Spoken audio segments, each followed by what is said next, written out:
Alright, I should be back.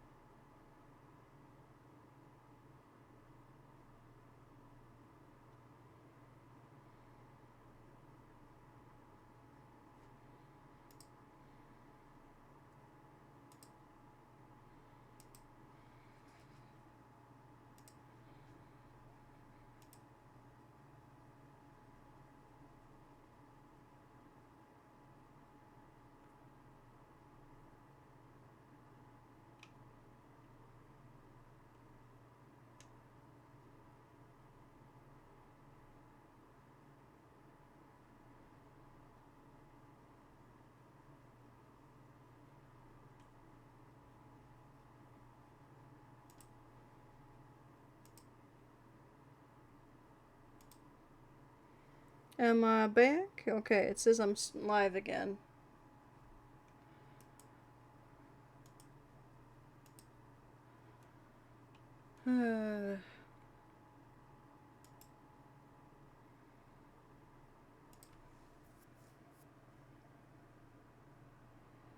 Alright. Let's go ahead and open the game back up. And hopefully, it's not Skippy anymore. I'm also gonna run to the bathroom real quick. Everything else should still be open, so you can fish and whatnot. If you want. Oh. But yeah, I'm gonna guess weather. Weather's the issue. It doesn't usually make Genshin freak out auto, though.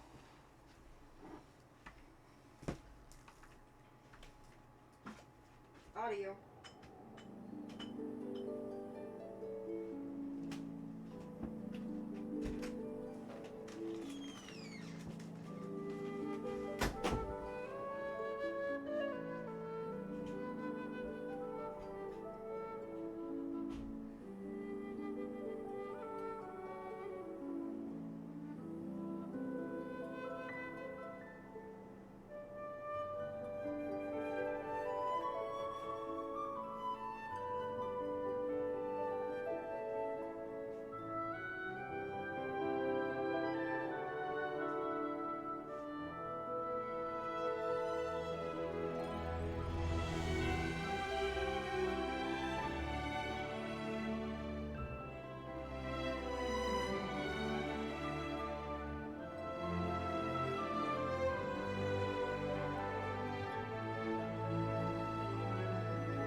Okay.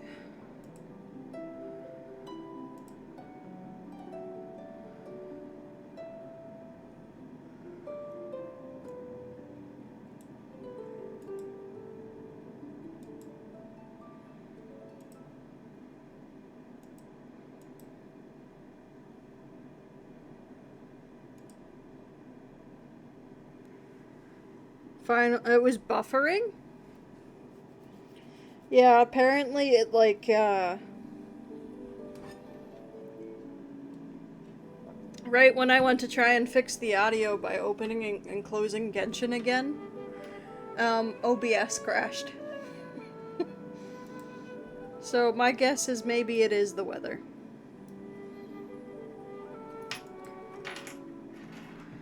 It's buffering while you were trying to get the Weedle? Maybe it's not a me thing then. But now Genshin doesn't even want to connect. I love that. Window.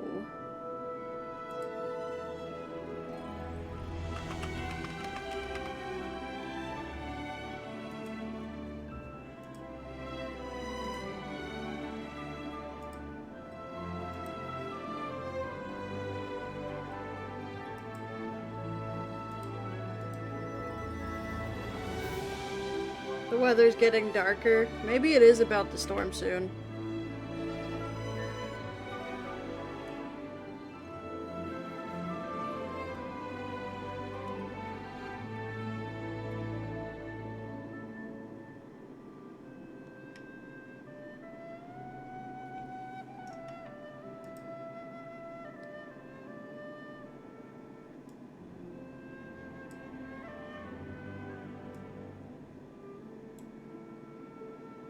Welcome back.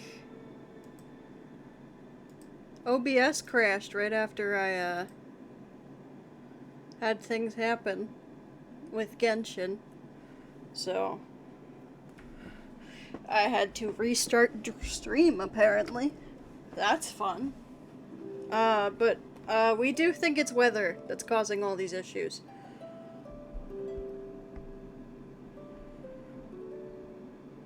So hopefully the restart helped the audio issue. We'll find out. Together. When I press the button.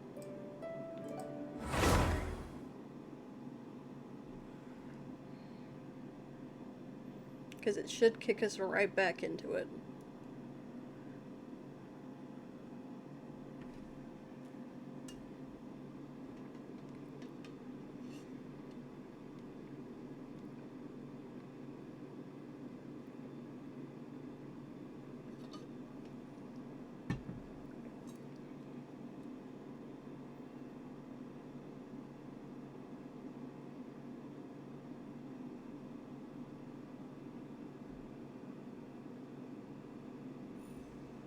The prosecution and the defense are both in position. Yeah. The trial shall now begin. So we have a bit of recap. It's... Oh, come on, Neuvillette.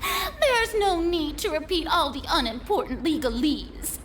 Just fast forward to the part where the prosecution lays out my offenses. As the defendant and the lead actress of this performance, I still haven't even been informed of my supposed guilt in all of this. Of course, it is only natural for humans to struggle to understand the actions of a god. However, you will need more than that to convict me of a crime. That's true, but my charge here is unrelated to your conduct as an Archon. Instead, I would like to charge you as a fraud who's never been the Archon in the first place. Wait, what was that?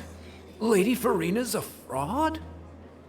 Hey, I came here thinking that we were going to try the Hydro Archon for forsaking her duty, but did I hear that right? She's not our Archon at all? Charge accepted. Lady Farina, do you plead guilty to the charge?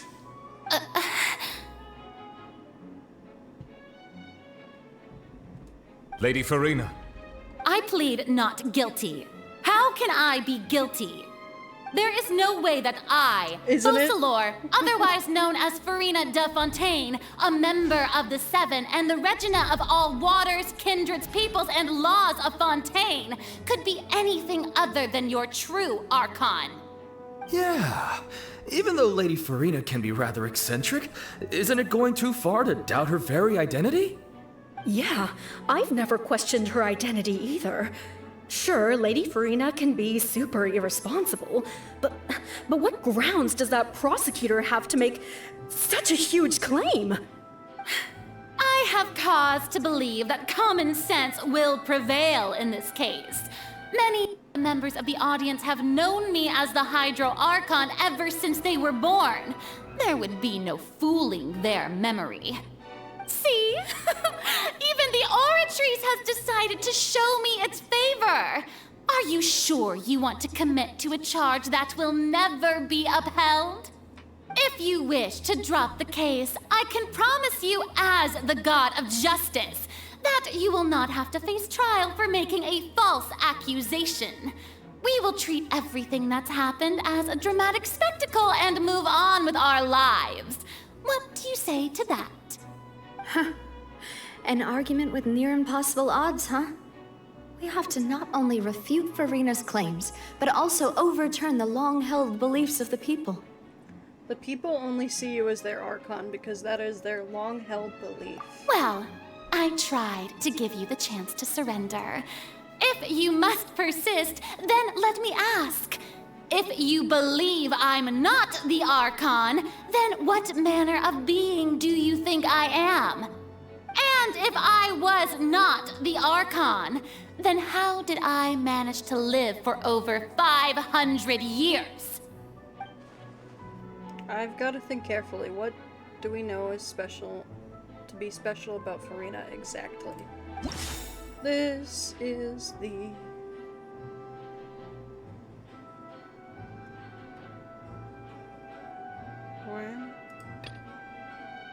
curse.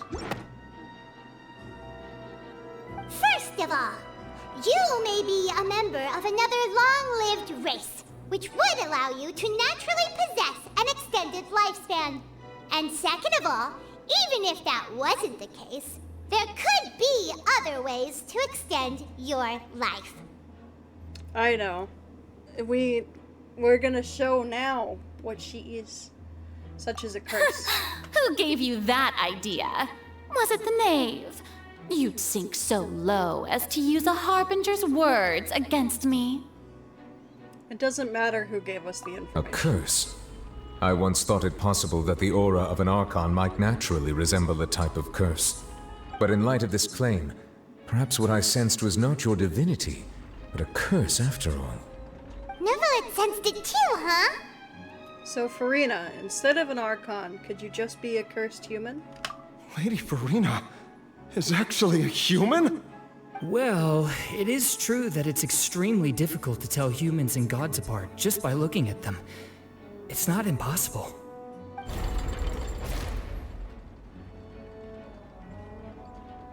Well, don't start celebrating too early now. Even if I have been carrying a curse like you said, how does that prove that I am merely a human being? Besides, everyone knows that the main difference between a human and a god is the possession of authority. Gods can do what humans cannot. That's why they're worshipped as gods. For centuries, manifestations of my authority have served the nation of Fontaine. One need only to turn their eyes towards the Oratrice Mécanique d'Analyse Cardinal in this very opera house, or consider the indemnitium that is used in every aspect of life. Wait, that one trial proved the opposite. Farina actually has no control over the Oratrice at all. Child. That's right. You tried to reference the Oratrice, but weren't you as confused as all the rest of us when the Oratrice declared Child to be guilty without any proof? Otherwise, you should have come up with a good explanation for that by now. Didn't I make myself clear at the time? The decisions of the gods are naturally difficult for humans to comprehend. There is no need to provide an explanation. Lady Farina, I believe a reminder of your current circumstances is in order. While the court is in session, the principles of justice and the law must come before all else. While you are an Archon, you are also first and foremost the defendant in this trial. You will prove yourself unable to defend against the prosecution's charges if you continue to withhold vital information against the rules of the court. I never thought you'd use that kind of rhetoric against me. That was no trick of rhetoric, Lady Farina. I've merely reiterated the rules of the court. Rules that all should respect and follow. So, you neither knew why Child was declared guilty, nor did you understand the structure and operations of the Oratrice. Instead of having been created by you, the manifestations of authority you mentioned have been made by the real Hydro Archon, haven't they? The real Hydro Archon? Well, now you're really losing me. It is true that I did not know why the Oratrice gave out a guilty verdict that day. But the Oratrice handed out that verdict unilaterally, and it has been operating independently ever since it was first created. You can't argue that just because a divine creation is flawed, that the god behind it must also be no god at all. She's still throwing out all kinds of excuses. Seems like she's confident that we won't be able to produce proof that she has no power over the Oratrice. Sure, we can put the Oratrice aside for now, but then, Miss Farina, can you give us a brief demonstration of your power as an Archon? My power as an Archon? There are many ordinary citizens in the audience. How can I just carelessly demonstrate the formidable power of an Archon? If that poses a concern, I'm prepared to extend my protection to the audience. You don't need to go that far. Sorry,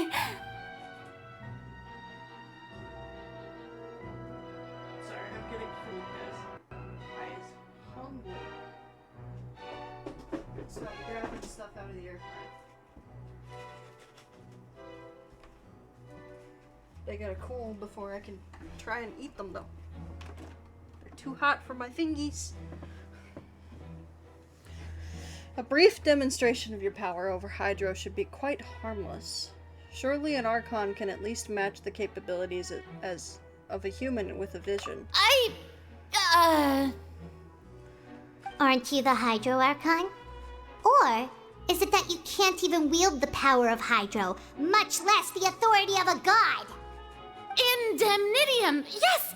It's all because of I need finger Indemnitium! gloves. All Archons derive their power from the faith of the people, and I've converted the people's faith in justice into Indemnitium!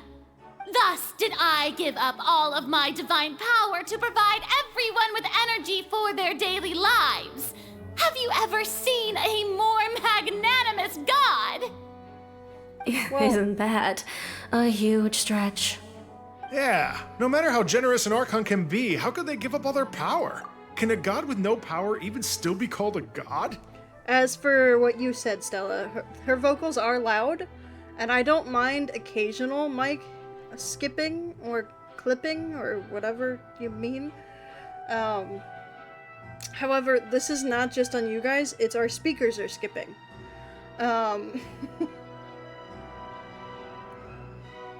And it was skipping even in my ear. However, it is a lot better once I restarted it. For some reason.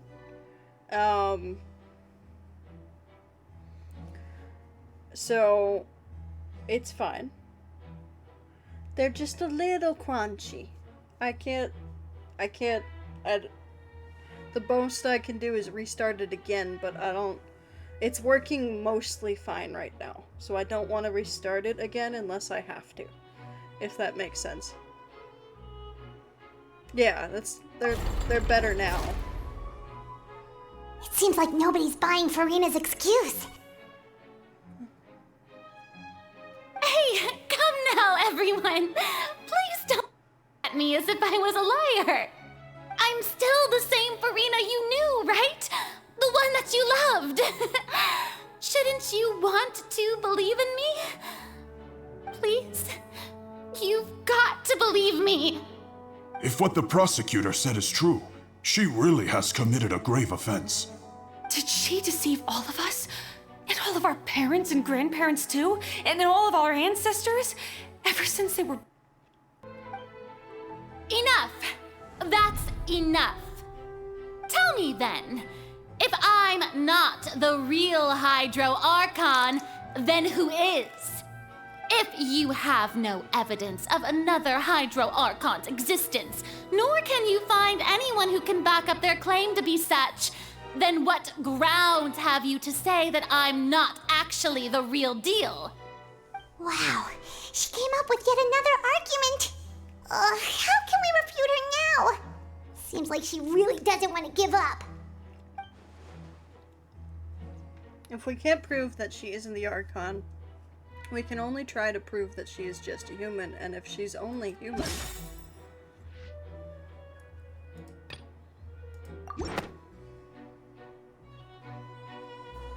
It has been established that all Fontanians can dissolve in water from the primordial sea. And that means... Since you insist on claiming to be a god and not a human, then there's a method that you can use right here and now to eliminate all suspicions of you being the latter. Miss Navia, please apply to serve as a temporary attorney for the prosecution before addressing the court. Though you act in partnership with the prosecutor, you must still adhere to proper procedure. Super sorry, Monsieur Chief Justice. I swear this really will be the last time that I'll speak out of turn. Now, I've brought some seawater from Poisson. As everyone knows, a massive flood struck the area not long ago, taking many lives, including those of some of my closest friends. So, Miss Farina, would you dare to touch some of this seawater? If we are to believe that you are indeed the real Hydro Archon, touching this seawater would have no effect on you. All it should do is strengthen your case. But if you don't dare to touch it, then we would have basically proved the reverse. Oh, and I must remind you that after the disaster at Poisson, nobody wants to see any more people dissolve. I do hope you'll act prudently and choose the simpler path of admitting guilt. Navia from the Spina di Rasula. The Spina has governed Poisson for many years. I guess her suggestion is valid. If Lady Farina is indeed just a human, she's probably Fontanian like all the rest of us. Would she really dare to try?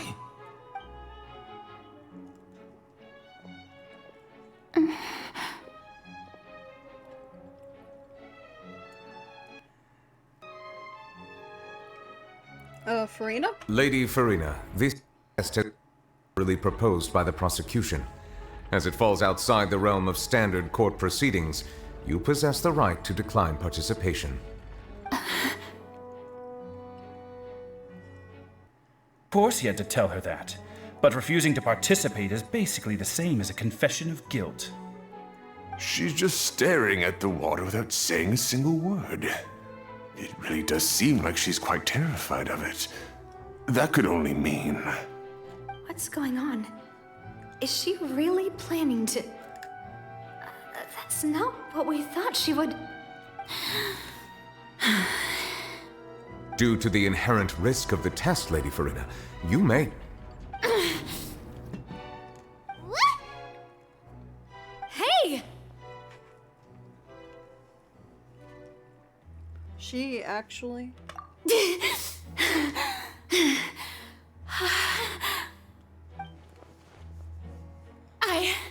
I'm fine! Look at me, everyone! My hand is still here! I haven't been dissolved! Will you believe me now? I really am your Archon! I'm nothing like a normal human who would fall apart as soon as they touch this water! Really, was this not the most obvious thing in the world? Miss Siegewing? If you're present, Miss Siegewing, please come forward and attend to the defendant. Siegewing? Don't be nervous. It'll just take a few seconds.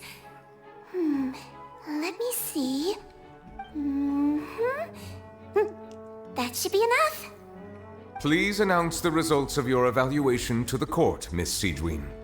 As everyone doubtlessly saw, Farina was displaying symptoms of hyperventilation and flushed skin. These indicate that she was experiencing the adverse effects of exposure to primordial seawater. The extent to which she was affected is the same as other humans when exposed to primordial seawater of a similar concentration. Thank you, Miss Siegewien.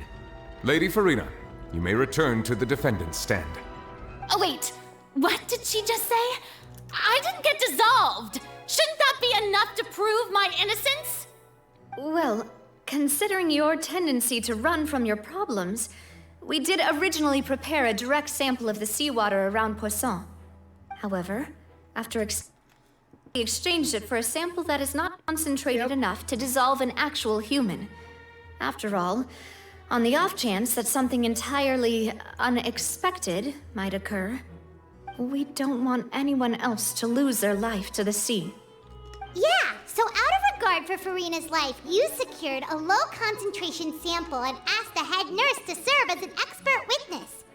It's a great thing that the direct sample wasn't actually used. Farina could have...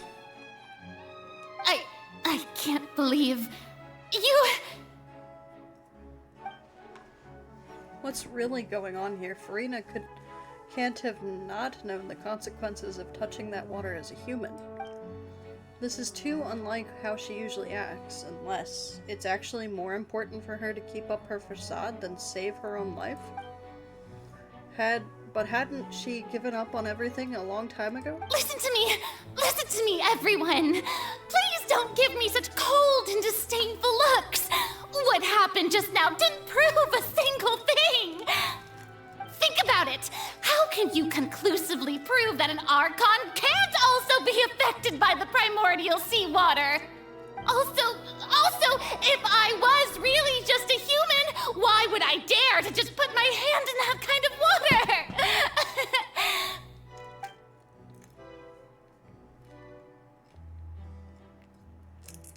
Please, anyone, just listen to me! I swear, I really am your Archon!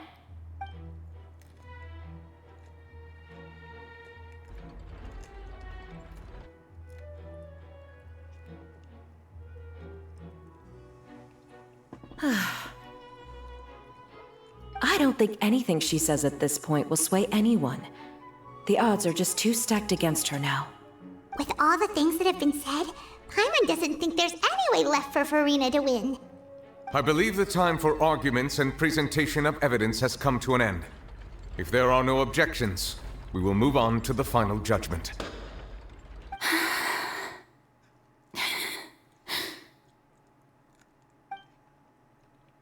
I don't think anything she says at this point will sway anyone. She's too stacked against her now.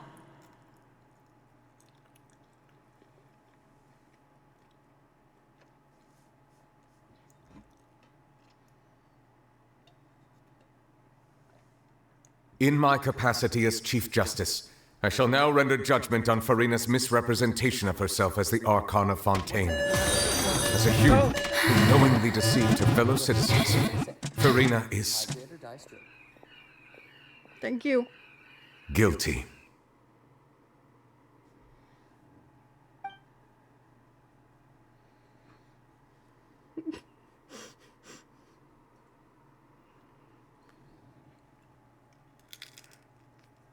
We shall now turn to the Oratrice Mécanique d'Analyse Cardinale to render the final verdict on the charges. Okay.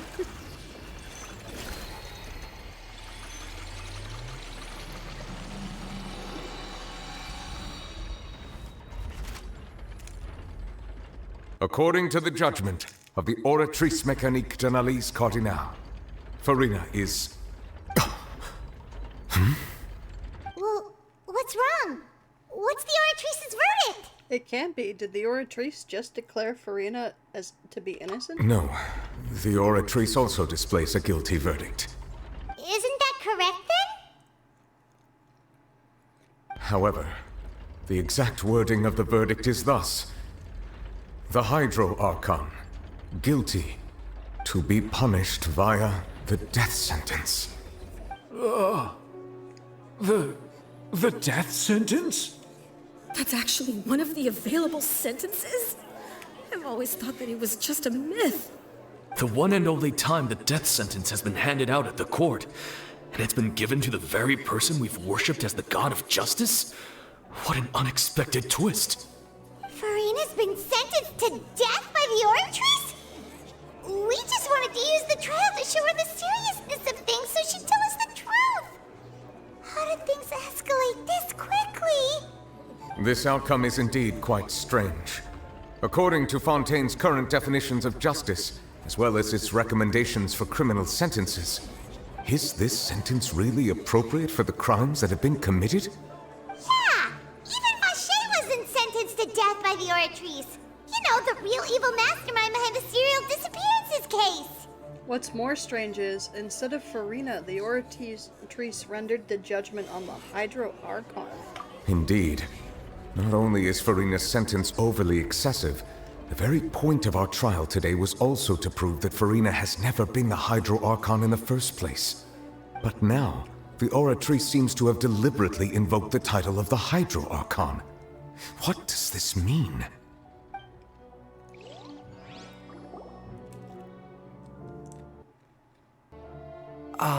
Excuse me, if I may interrupt.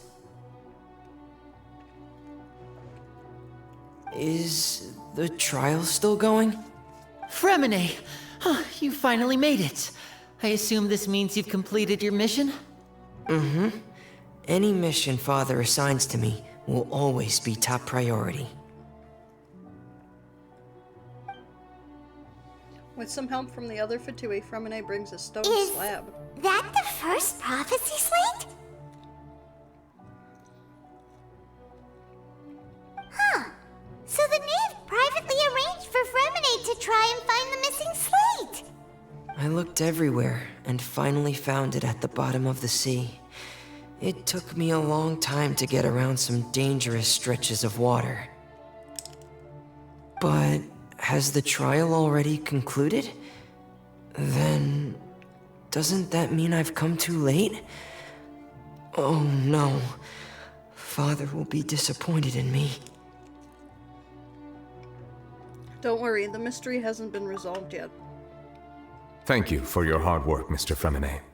Please allow me to review the record left on the slate. Traveler, I believe that you have already seen the other existing slates, and would like you to come here and confirm their contents.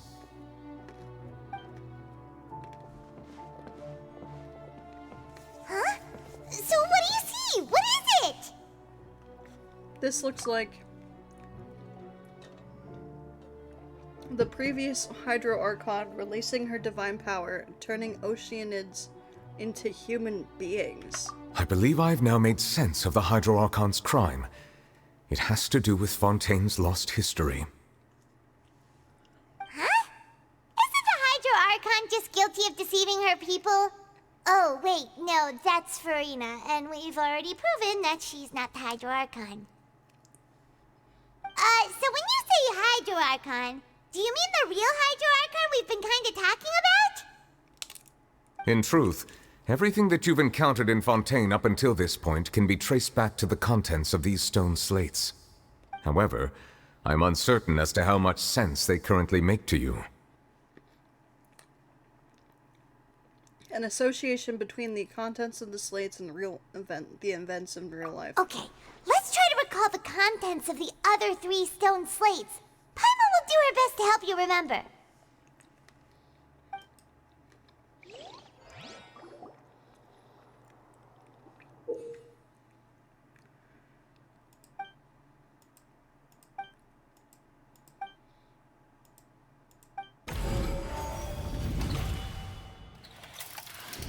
The first stone slate describes what you just said. It seems to show the previous Hydro Archon using her divine power, and then the Oceanids turn into humans. Does that mean that Fontanians are transformed Oceanids? Oh, Paimon wasn't expecting that. But if Oceanids can turn into humans, then perhaps this process can be reversed as well. The second stone slate shows Celestia floating in the sky, and the Hydro Archon and her people worshipping it together. But the heavens still brought judgment down upon them. This must be the point when the Hydro Archon and the Fontanians were branded with their original sin. Does this mean that the original sin and the Hydro Archon sin are the same thing? The third slate shows the Hydro Archon sinking into the sea surrounded by many people. Huh. That reminds Paimon, didn't we also watch that happen to someone else? Well, the fourth slate is the prophecy the Fontanians have been talking about. People dissolving into the sea, the Hydro Archon crying on her throne, and so on. We didn't believe that such a crazy disaster could happen at first, did we? But after that incident, it was just a question of when and not if.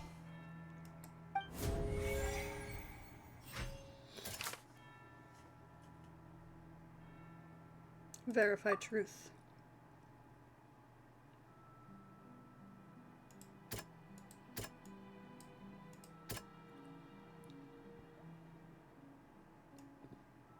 That doesn't sound quite... Oh, not that?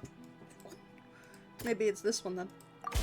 Yeah. We know from the case of the serial disappearances of young women that Fontanians can be dissolved in primordial seawater. And the first stone slate tells us that long ago, the Hydro Archon used her power to turn Oceanids into humans. This might be the reason that Fontanians can dissolve.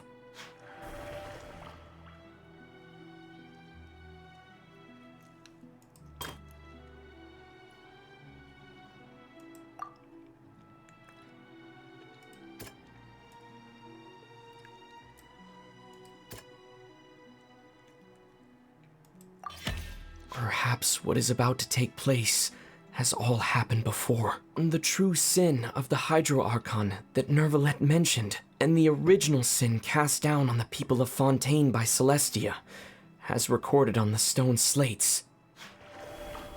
Yep.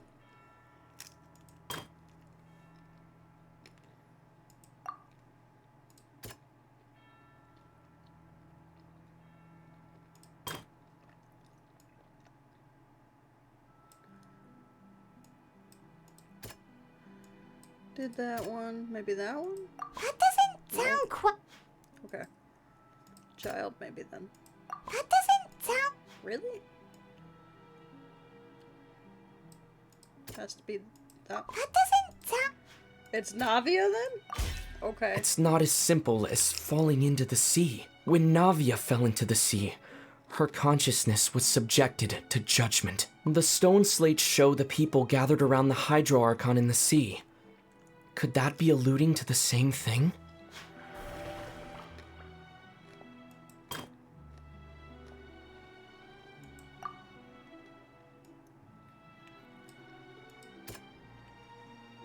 Verify. The prophecy from the stone slates found its way into society, but not many people believed it at first. The fortress of Meropide was nearly flooded with primordial seawater, which we know can cause Fontanians to dissolve. It seems increasingly likely that the prophecy may come true. If we hadn't dealt with it in time, things could have gone very badly. They'll dissolve into the primordial sea but won't cease to exist. Their essence will flow in the seawater, converge, and take the form of an Oceanid. The Hydro Archon was sentenced to death in court, shocking everyone present. Perhaps this means that her sin was actually Fontaine's original sin. Navia fell into the water inside those ruins, and she nearly dissolved. She was surrounded by the people of Poisson in a court within her consciousness, and was forced to take part in a trial meant to make her stay. The eruption of the primordial sea at the fortress of Meropide was the surest sign that the prophecy was about to come to pass no matter what. The stone slate's content can all be verified by recent events. If we combine what we know together, loads of truths should come to light.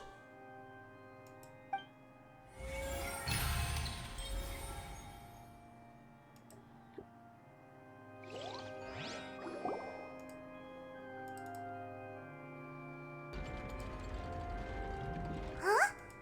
Oh, Paimon gets it now! So that's how you can make sense of it. But then it feels like we're going to have to share some truly shocking revelations. Let's hear them. The first slate reveals that Fontanians are not real humans. Incredible! Linny, did you hear that? We're not real humans. All Fontanians were originally created by the late previous Hydro Archon, with Oceanids as their basis.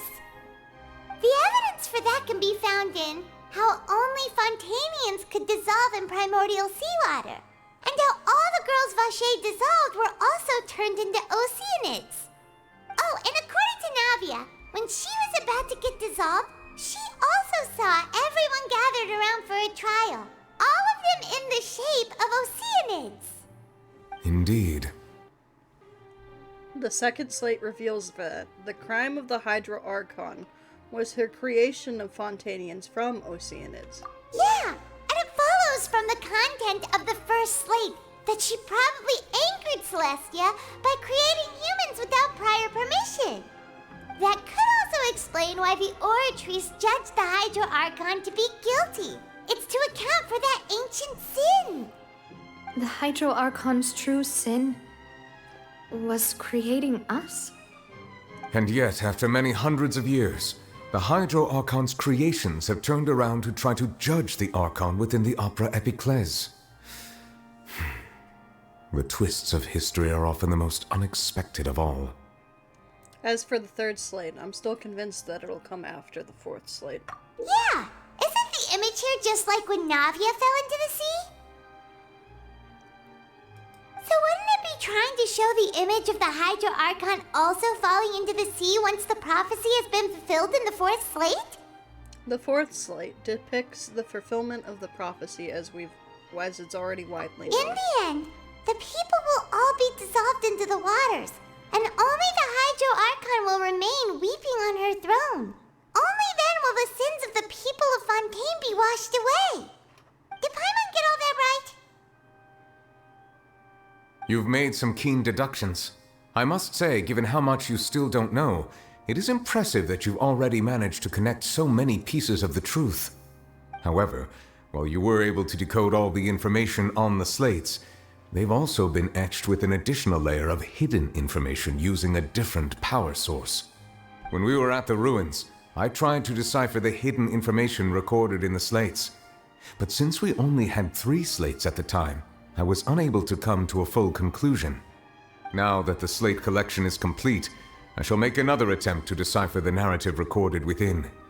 If everything goes well, we should finally be informed of the unadulterated truth.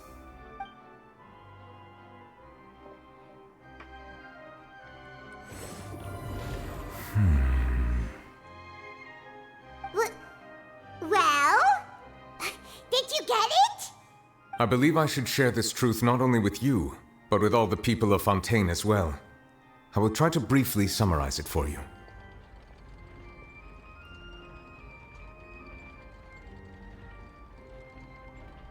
Your hypotheses regarding the origin of Fontanians and the sin of the Hydro Archon were both correct.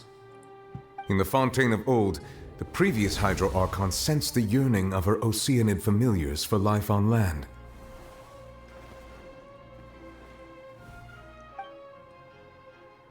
The Oceanids were enamored with the beauty and romanticism of human beings, and wishing to have those experiences for themselves, expressed to the Hydro Archon their desire to become of a similar kind. However, even though water as an element is intricately linked with the power of life, the Hydro Archon, as one of the 7, did not possess the authority to create a new form of human life.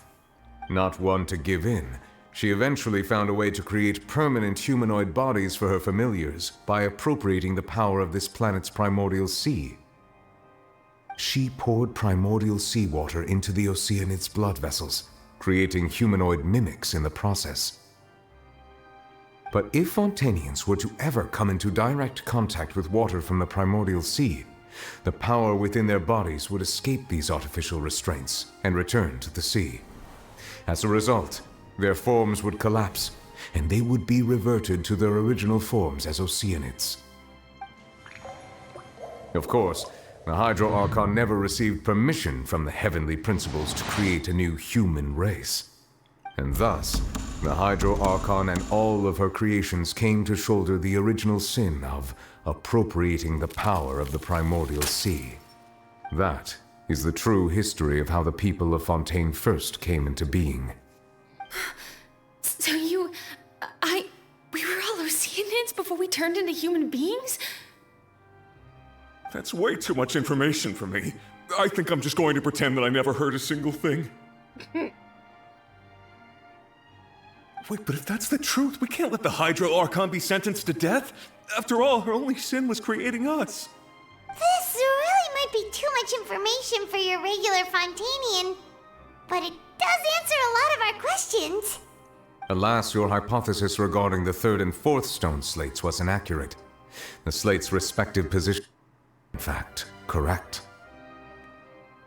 What is the third slate supposed to represent then? A key point of the visual on the third slate is how all the individuals depicted in the water are humans rather than Oceanids. They have not been dissolved, which implies that the water depicted in this slate is not water from the primordial sea. The nation of Fontaine is the nation of Hydro, as well as the nation of trials and justice. Instead of being the literal element, the water in the scene symbolizes judgment and justice. You may also recall Navia's experience. When she fell into the sea, her consciousness was surrounded by that of many others who intended to hold a trial to determine her fate. Therefore, the meaning of the third slate is that the people of Fontaine shall try the Hydro Archon at the court of justice. It can't be. Yes, it refers to our present situation. I think I'm following now. So, what you're saying is, even though we decided to put on this trial to avoid fulfilling the prophecy, in truth, everything we've done has happened exactly as the prophecy foretold. So now, it seems, we're the ones making sure it comes true. What should we do? It feels like there's no way out of this. Huh. No matter what, the prophecy will be fulfilled. Is this what it feels like to be a prisoner of fate? If that's the case, does that mean the scene in the fourth slate will also be fulfilled soon? Traveler, I would like to point out another small fallacy in your deductions. About the fourth slate, you probably thought that the primordial seawater beneath the fortress of Meripede served as the surest sign that the prophecy was about to come to pass, yes? However, I believe that rather than being a sure sign, that eruption could in fact only be a small warning of something far worse to come. As for the root cause of the catastrophe, I believe you've already encountered it once before. Wait, could it be?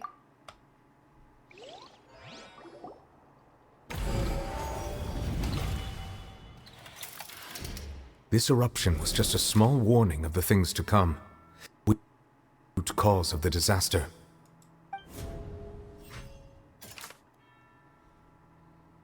What is the true source of the catastrophe?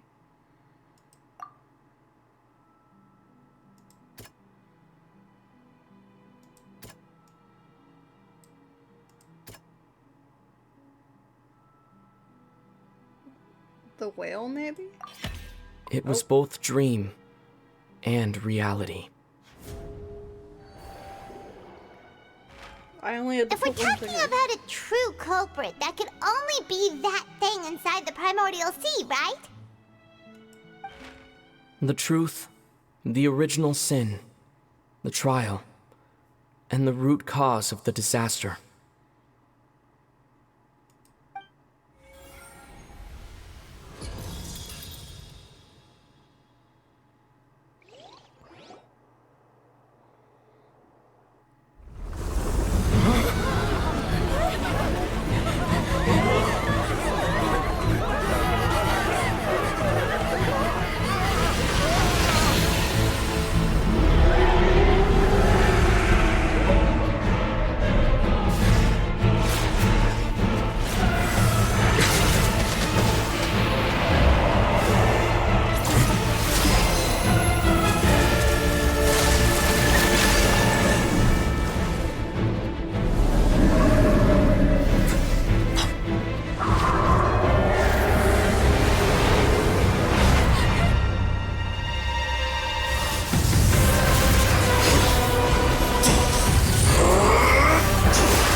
I'd also wager that that's the one child saw when he was young. So we've met it at last.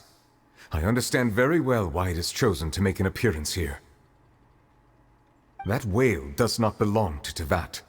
It is a monster that has traversed the stars, weeping all the while. It has been greedily consuming the energy from the planet's primordial sea, using it to grow. That is the main cause for the rising sea levels.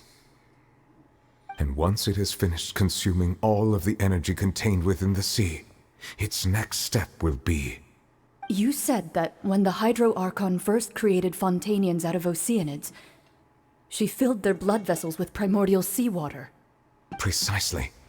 That whale finds the blood of Fontanians nigh impossible to resist. Therefore, when it left the primordial sea, it decided to make its next stop a packed opera house full of food. Food in the form of Fontanians. We just barely managed to push it back, right? In that case, won't it come back to target the people again once it's managed to recover its strength? That is correct. Indeed, it is more accurate to say that we should thank that Harbinger for buying us some time. Without him, the whale would have likely come onto land far sooner. From the way he looked, he must have been fighting the creature for quite a long time. That battle maniac. We've always known that he had a special connection with that whale, but we definitely didn't expect it to help us out like this. Anyway, now that we know that this whale is the actual cause of the disaster recorded in the prophecy, all we need to do to stop the prophecy would be to find a way to beat it up, right? It is too late. What do you mean? It had already absorbed too much of the primordial sea's energy before we could notice it. At this point, it has become practically integrated with the sea itself.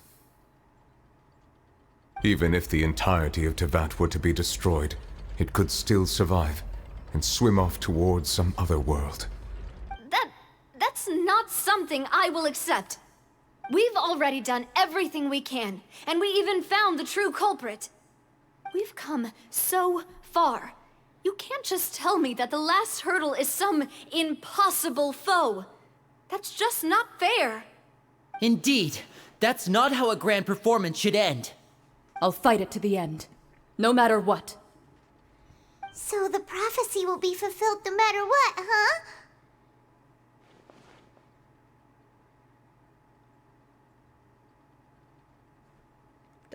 The prophecy.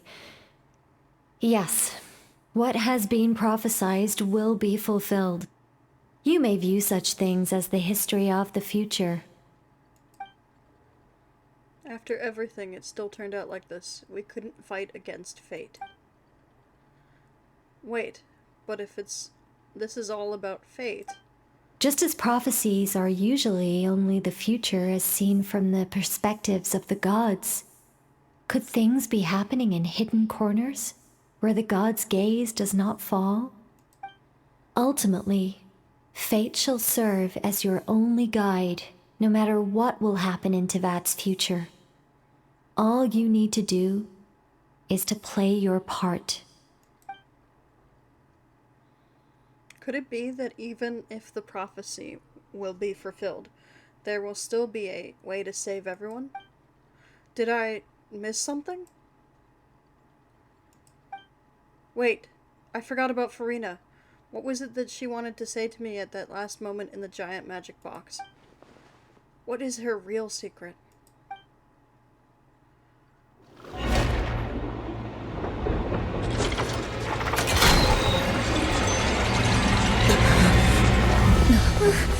What's happening with the aura trees? I believe it is preparing to carry out the death sentence.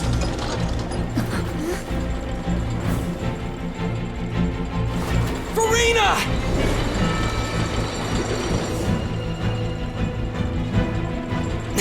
No, I still need answers.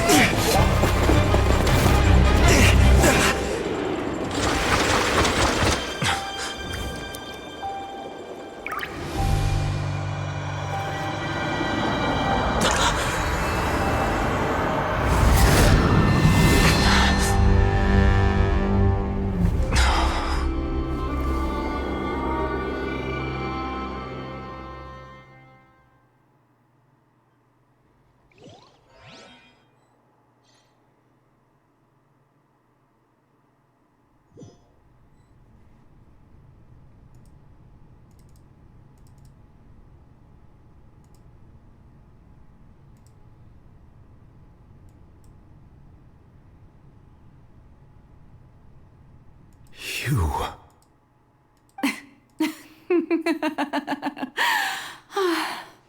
Sorry. That shocked expression on your face is just too amusing. I couldn't help myself. You are not Farina. Who are you? The sweet sound of bewilderment. Marvelous. A sure sign that my attempt to deceive everyone was a resounding success. But to answer your question, I am Focalor. You know, the god. Focalor. Why did you deceive us? Oh, that wasn't my goal, of course. Goodness, no. But I had to fool everyone else too, if I was to stand any chance of deceiving the heavenly principles. Deceiving the heavenly principles? It's all because of that pernicious prophecy. Dreadful, wasn't it? Everyone doomed to dissolve. Fontaine condemned to be flooded.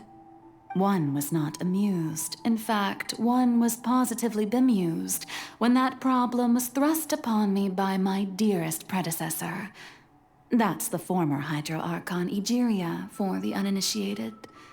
It hardly gets more disastrous than a preordained national catastrophe, now does it? She knew full well that the prophecy would surely come to pass.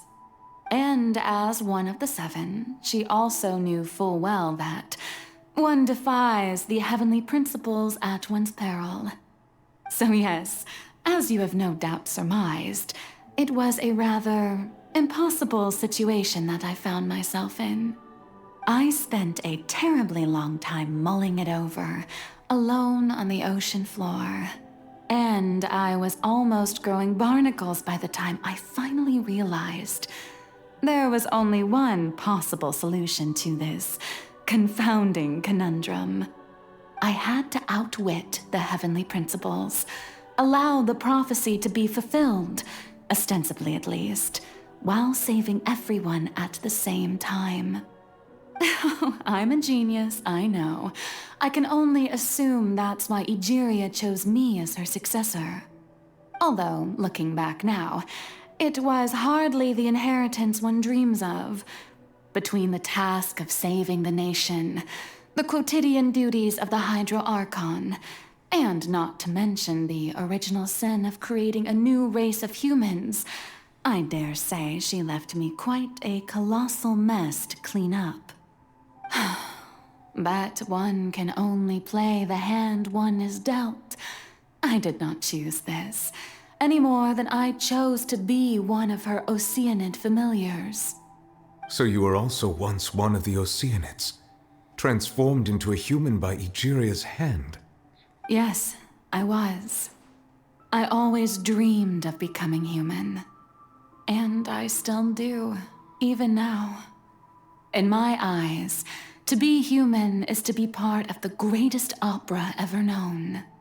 After becoming a god, I separated my divinity from my body and spirit, leaving behind only a self that was as naive and bewildered as my past self on her first day as a human being.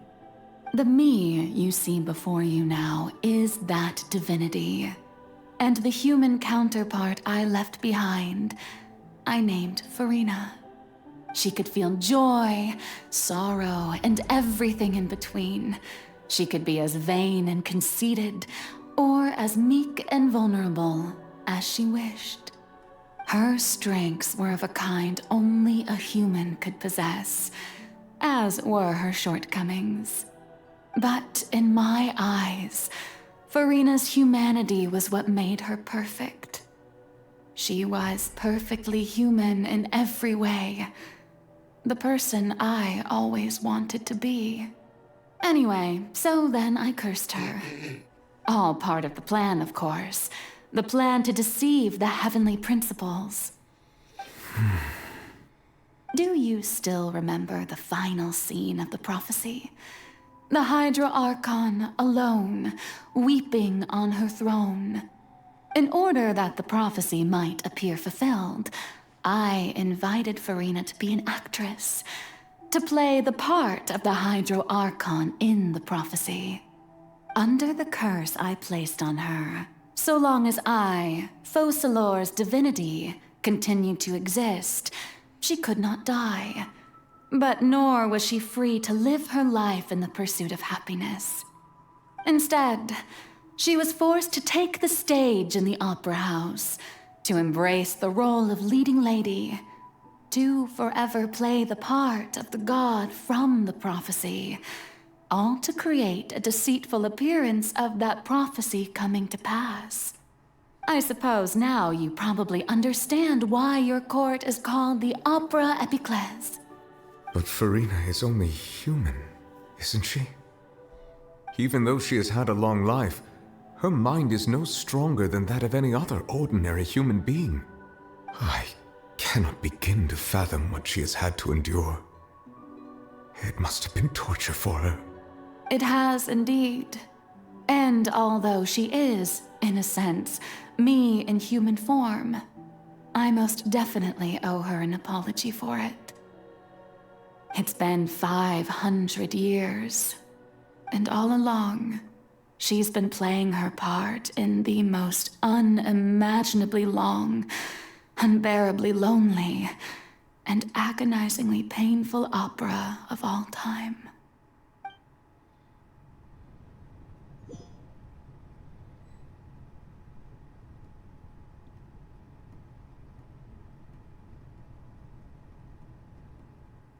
I came into contact with Farina's tears.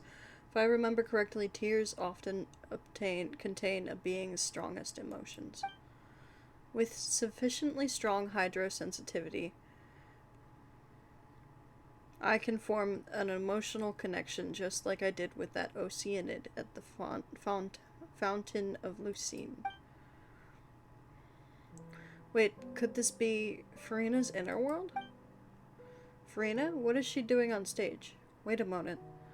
That probably isn't Farina. It's most likely a reflection of her inner self. If I can directly speak to that self, I might be able to easily get what I wanted to know. I came here for answers. Either way, this opportunity is to not be missed. Let me try talking to her.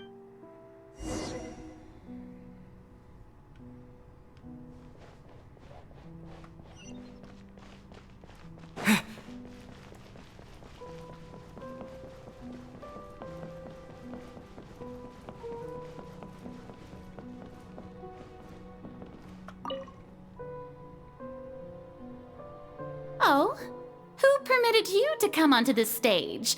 Now, I understand your admiration for my august self, but I must ask you to keep to the rules. Farina? All right. It is not my intent to reprimand you. There is no need to state your name. Just be off with you. Do not distract me from my performance. But I don't see an audience here. Oh, do not jest. Can you not feel it? I am Focalor. The eyes of countless Fontanians are upon me. I must, at all times, display the utmost elegance and nobility. Something's off. There's no getting through to her. Even in her heart of hearts, she's still playing the role of Hydro Archon. What sort of resolve must she have that even her inner self and subconscious would have such an impenetrable defense? I have to find a way.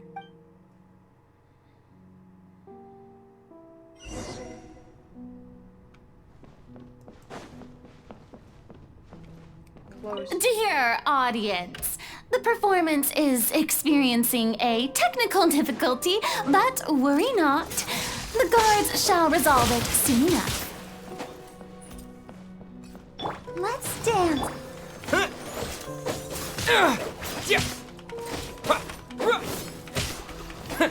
Lightning flash!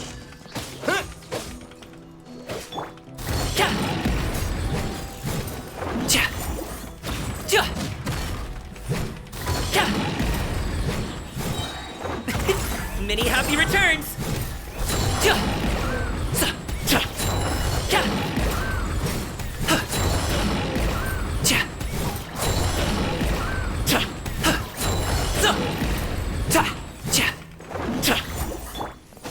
Bellowing thunder! Take this!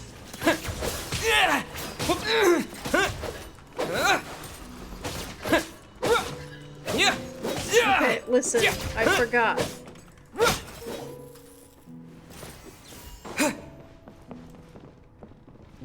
Hey, what gives? The audience is still watching me, you know. Guards? Wait, where are the guards? Guards!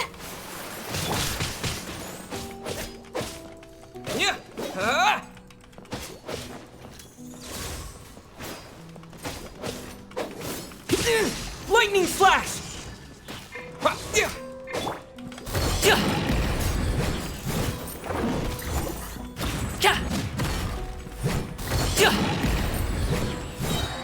Up to it, Manzai! Ha!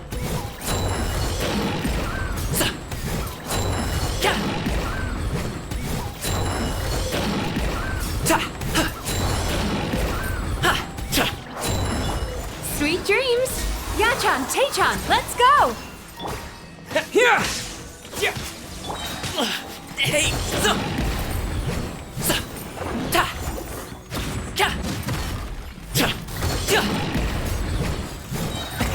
Many happy returns! Alright. Real quick. We have food. We have some food. I'm really gonna have to make it before too long, though. It's fine. Everybody's good. Everybody's fine.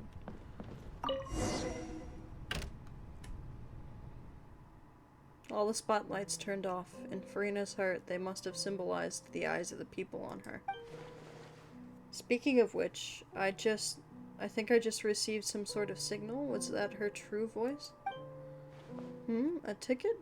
When did that end up here?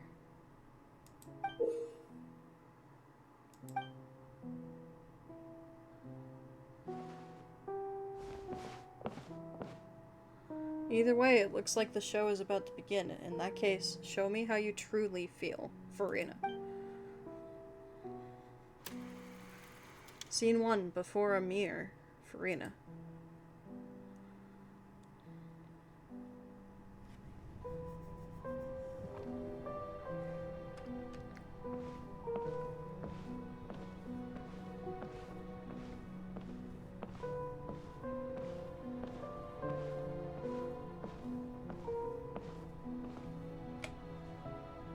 Farina.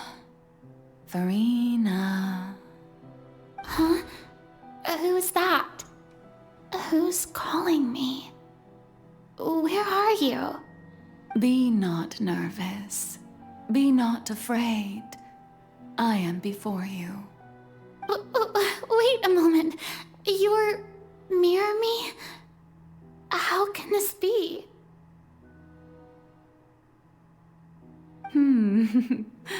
Mirror you, huh? You know what? That's not bad. Let's go with that. Mirror me? What do you wish to say? The prophecy. Have you heard of it? What prophecy? Oh, wait. I know. I think. I don't know why, but it's in my head somehow. The people will all be dissolved into the waters, and only the Hydro Archon will remain, weeping on her throne. Only then will the sins of the people of Fontaine be washed away. Oh, very good. You know it well. What's going on? I can't seem to remember anything clearly. The only thing I know for sure is this prophecy. Will it really come to pass? Yes, it will. And that is why I've come to you. Disaster will come to Fontaine sooner or later. Things will develop just as the prophecy declared. There is no escaping it. But doesn't that mean everyone will die? I'm a Fontainian just like them. Will I dissolve too? Oh, don't worry. Magical meetings exist in this world precisely to give people a chance to turn things around. It is the reason why you met me today. I will tell you how to save everyone, but you may have to suffer somewhat. Oh, so there's still hope after all. Goodness, you frightened me. You spoke so much and with so much certainty. As for the suffering, well, I will admit that the first thing that came to mind was, why do I have to be the one to suffer? But if the prophecy will come true, I'll also die anyway, right? So if I've already met you as my magical meeting in this world, if there were scales, with all the people of Fontaine on one side and my pain on the other, is it not obvious where the scales should tilt? You truly are the perfect human, my ideal. I suppose this would also be the justice that belongs to you. Huh? Don't worry, it's nothing. Listen well. Fontaine has just lost its Hydro Archon. I need you to play a role, that of the new Archon. Play as a god? That's right. You must begin a never-ending masquerade. You must never let anyone suspect your identity. If you can keep it up, then I shall have my way of defying this prophecy. But should your identity be revealed, then all hope will be lost. But how will I do this? A human assuming the role of a god without being exposed? Don't worry. What you must do is not to turn yourself into a real god. You simply need to play the role of a god as humans imagine them to be.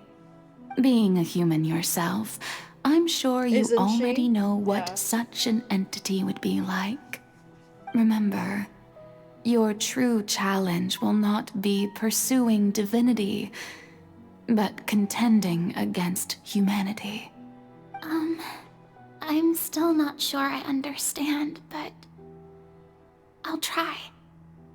I'll try to do this.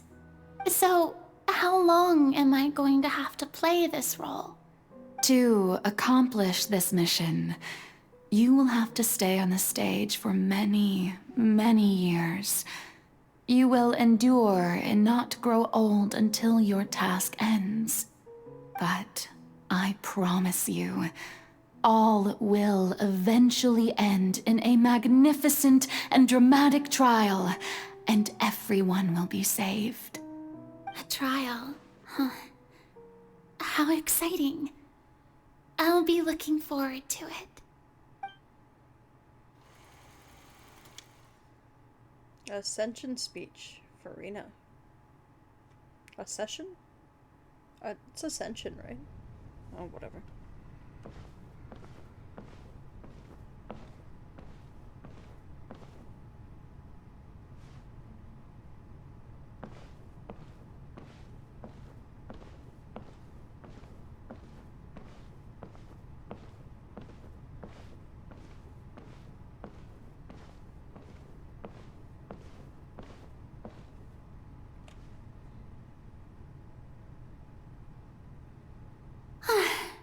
The Maison Cardinalise has announced my accession, but this is my first time facing the people.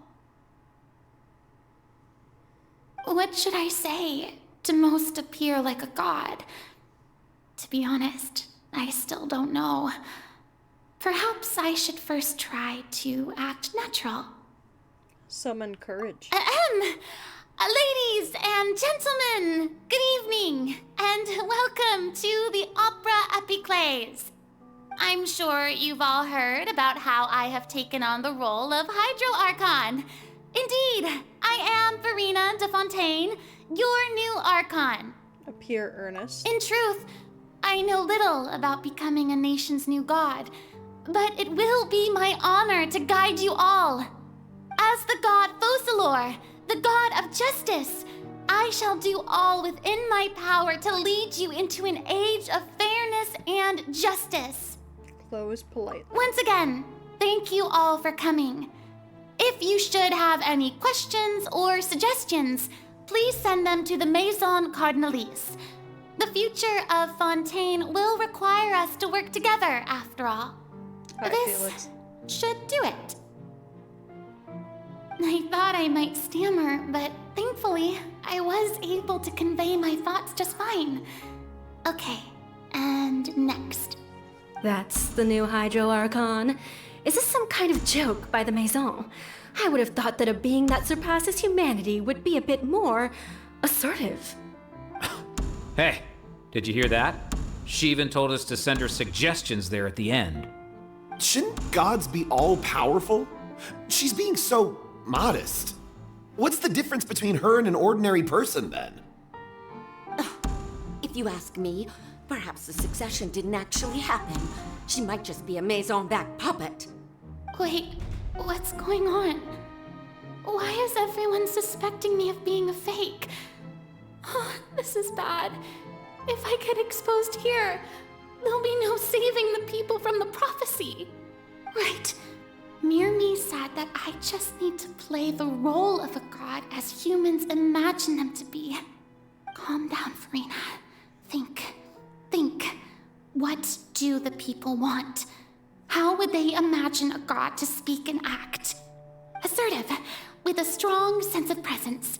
One who can dispel all doubt. That is the character I'm fated to play.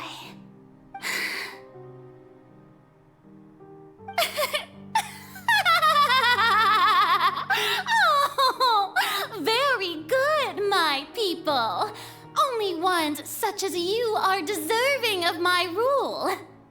Now, I was wondering if some weak puppet were to one day come onto the stage and claim ownership of this opera house, would the children of Fontaine follow them? Well, it seems that you would all see right through them. Having passed my test, you are qualified to witness wondrous trials alongside my august self, here in this opera house. You may consider my previous act a door gift of sorts. I thought it was a debut that suited the atmosphere. Now then, let us be reintroduced. Ah, so that was just a performance. How could I have forgotten that we were inside an opera house? Her personality. It's quite shocking, to be honest, but I suppose it's a better look than before. Oh, Such nice. a fascinating and bold deity. How wonderful. Our future may yet be bright after all. It seems I've turned them around. Best follow this flow and restart my accession speech. Resolutely with My dear people, whether you acknowledge me or not, whether you trust me or nay, I say to you, keep faith in your ardor for justice. We have heard it said that this nation's sins can no longer be washed away.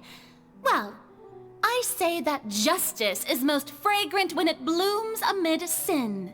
Turn up the drama. The scales of justice should not weigh heavy in the hands of its God. On one side, it must carry fairness and justice. And on the other, praise and applause.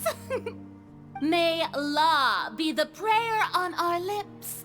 May judgment be our worship. Let us light the fires and drink to the future of Fontaine. And speech empathically. There is no trouble in this world that justice cannot solve.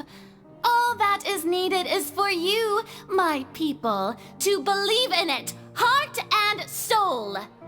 So long as I, the Archon Focalor, stand within the Opera Epiclese, so long as I stand before the Oratrice, I shall even judge the gods of this world!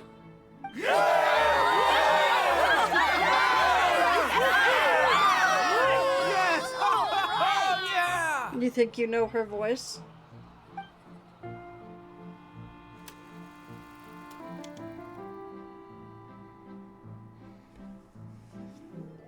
Given this is kind of a vital moment, Felix, I'm not going to open it again right away. Just for the people who haven't been through it before, it's kind of important.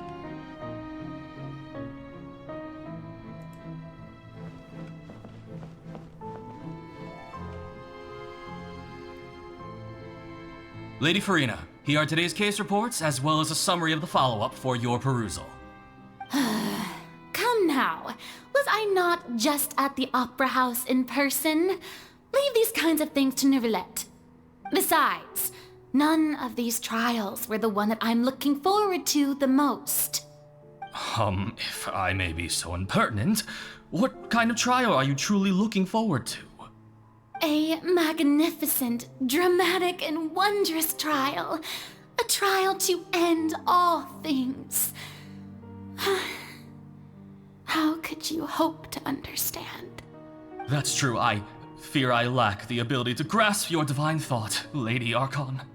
No need for fright, and do not take what I said before too seriously. Go now, do your duties. The trial I await. It will come one day. A few seconds is not that bad.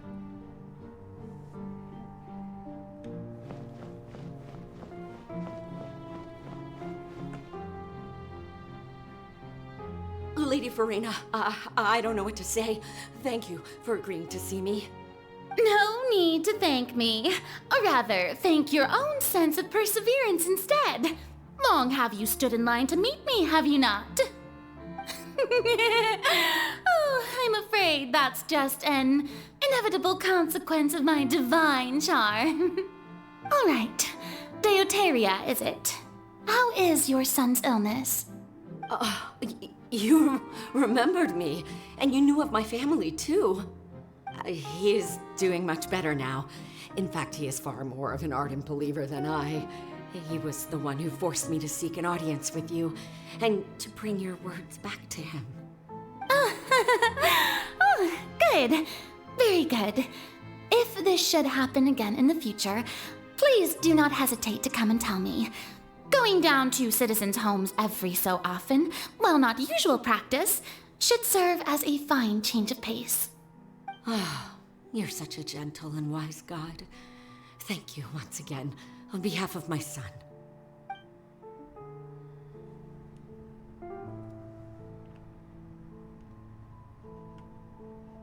Hello. There we go.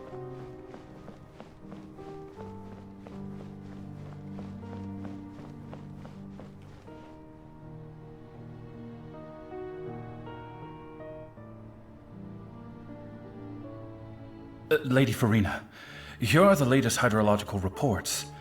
As for the specific parameters you asked to take note of, I'm afraid things still don't look good. I see. It's as I thought then. As your god, I did already expect this, but I wanted to see how far your human wisdom would allow you to analyze it. All manner of signs indicate that the prophecy will still come to pass. Forget it. That's not something you need to worry about right now.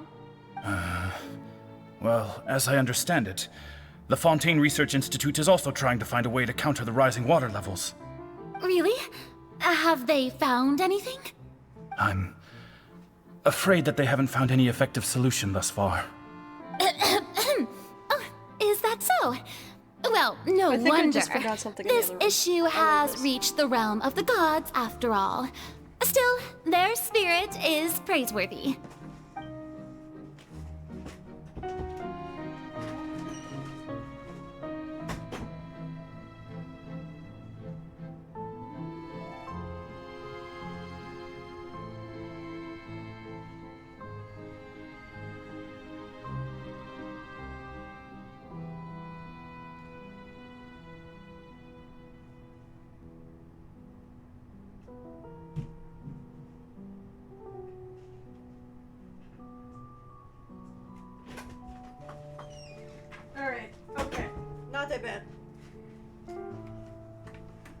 I had a momentary brain fart and I was like, did I leave the deep freezer open?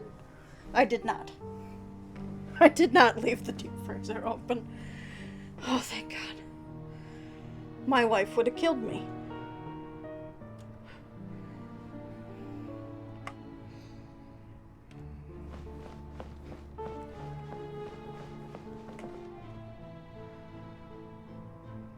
The day is finally over.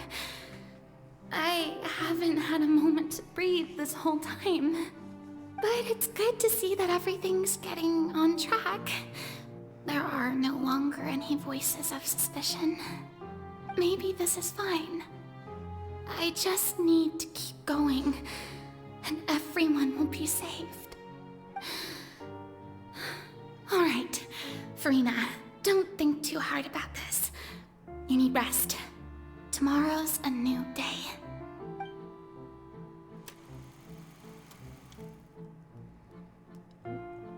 Scene 4, Opera House.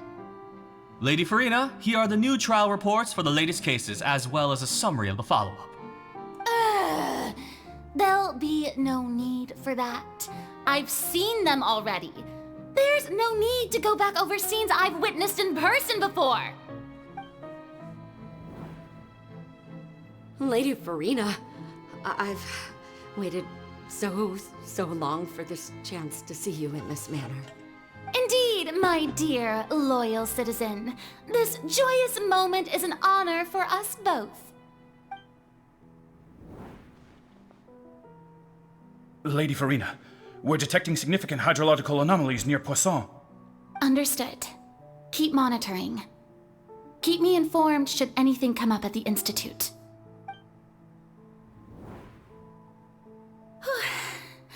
I don't think I let anything slip today. I must show the people that there is nothing to worry about. I just don't know when these days will end. I feel exhausted. Best to rest early today, too.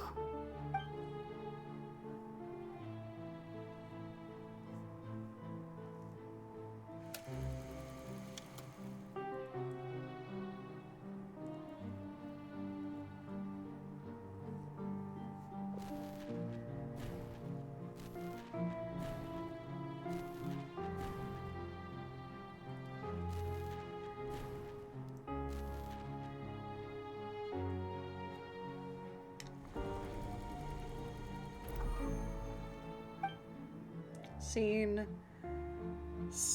numbers.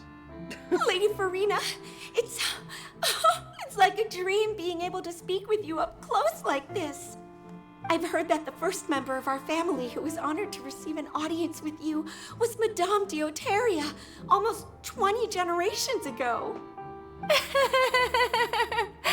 And what a fine family yours is indeed.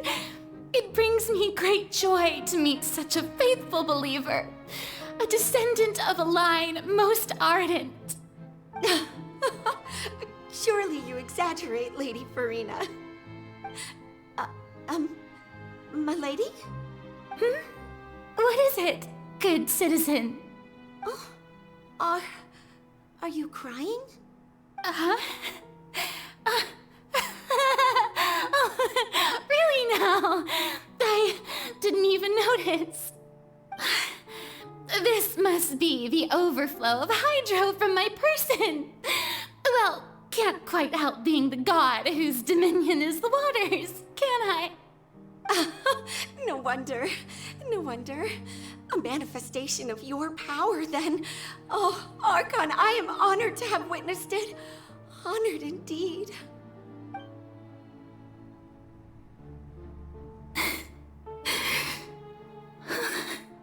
So interminable.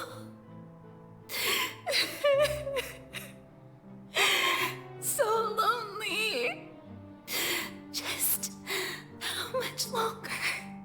Hundreds of years must have passed by now. Perhaps the show must go on for hundreds more. I never imagined that it would hurt so much. Have I my limit. No. Perhaps I reached it long ago. Today I didn't even notice my own tears. I want to tell someone, anyone, about this. But would that not destroy all I've done so far? I've conducted so many investigations across the centuries, but there's not even a sliver of hope that we might break the prophecy. All I can do is keep heart. I must maintain this act. It is the only way to save Fontaine. Please, mirror me. You have to succeed.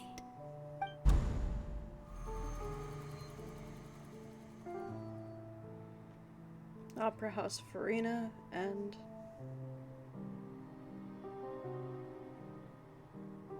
nice. Farina, you don't have to shoulder this burden alone.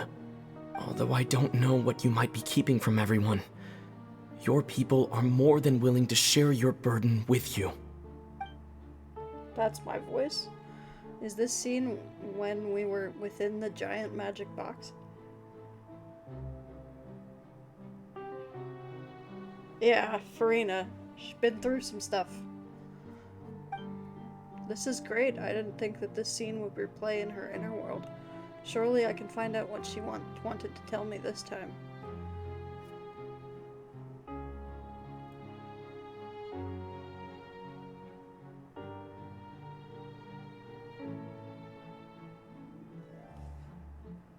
Share my burden. That's impossible. It was fated right from the start that this would be my duty alone. But even if your burden doesn't need to be shared, you can still choose to confide in someone. Just share it with me. I'm what you'd call a witness. A witness? Yes, I've heard that you came to Neuvillette from beyond the stars, yes. In other words, you never belonged here. And if Neuvillette is, in its entirety, a show on a stage, then you're just a spectator, aren't you? If that's the case... He's right. I could confide in him, couldn't I? But if things don't play out as expected, the people of Fontaine will be the ones to pay the price. No, Farina. You shouldn't be selfish. But what if it's really alright? Farina, you've worked so hard for so long. Surely it would be okay to put yourself first for once. Just this once. Is it such an outrageous thing to do anyway? To find someone in whom you can confide your frustrations and sorrows? Surely it could not hurt. If you let this opportunity slip through your fingers, it might never come by again. Think about it long and hard.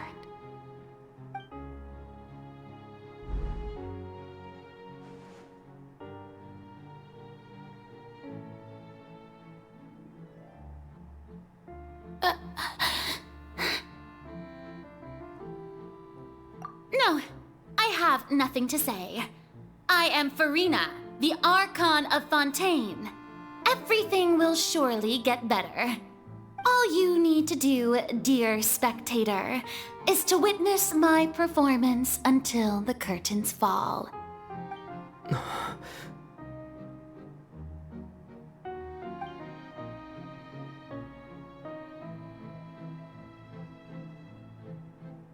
Fine.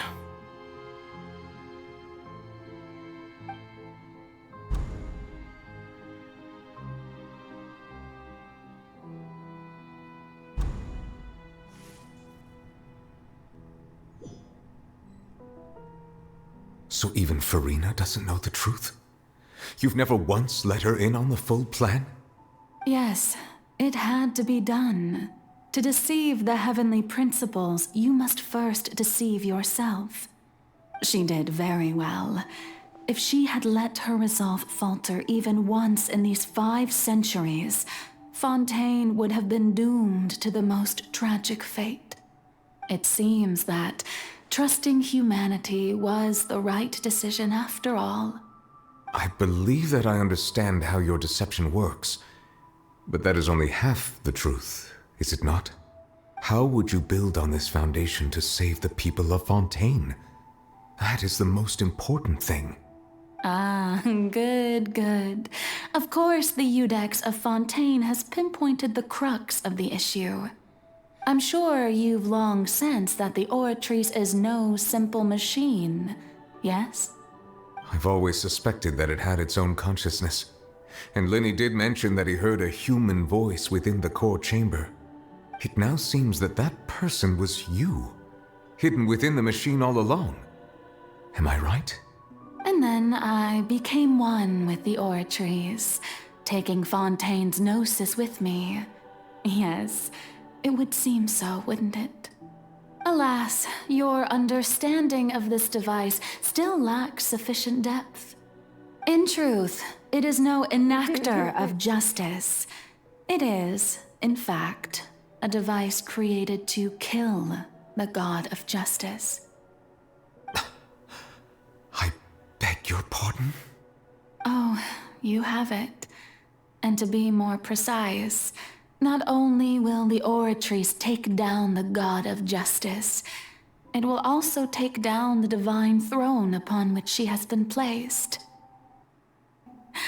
I mean, did you think I would be the sort to enjoy peaceful repose while Farina suffered?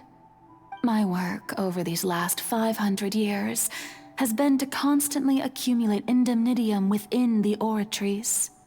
But really, some have already discovered that only a small fraction of the energy generated by the device was ever used to provide power to Fontaine.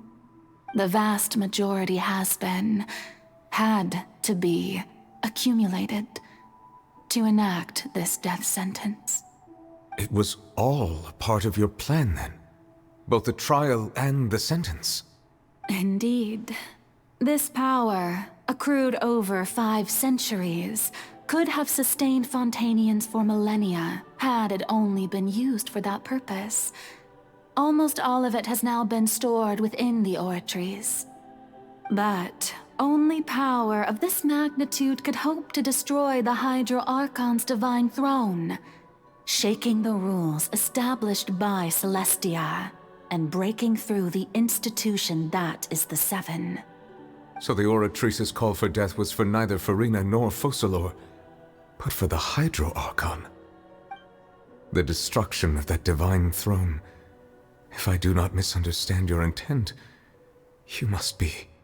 returning what's rightfully yours to you, of course. In other words, this was all done to return the authority of the Hydro Archon to the Hydro Dragon of this planet. But...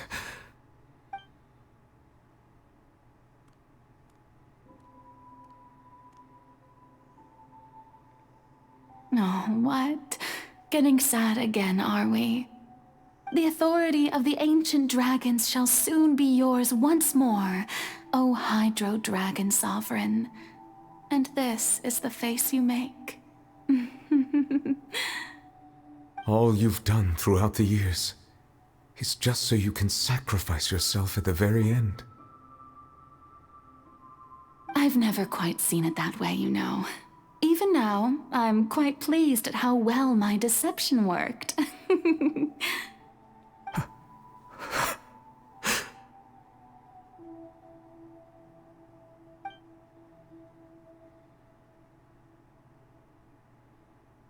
Hydro Dragon, don't cry. I must say, had it been within my rights, I would have loved to judge the heavenly principles themselves. Were they not guilty of essentially the same crime? Egeria stole the power of the primordial sea. and the heavenly principle stole the power you ancient dragons possessed. I, for my part, am the god of justice. And is it not just that your original powers should be returned to you? Speaking of justice, I have always believed that justice lies in the process of pursuing human existence itself. So, if the theft of the primordial sea's might was Fontaine's original sin, then, leaving matters of procedural right and wrong aside, the descent of the Fontanians as humans and their right to exist in this world would be Fontaine's original justice.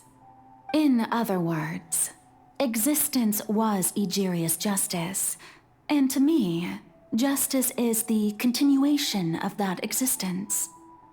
Defying the prophecy and ensuring that Fontaine's people shall live on be the justice enthroned over all others. At this point, we, whether it be myself or all other Fontanians, have shouldered the burden of this sin for far too long.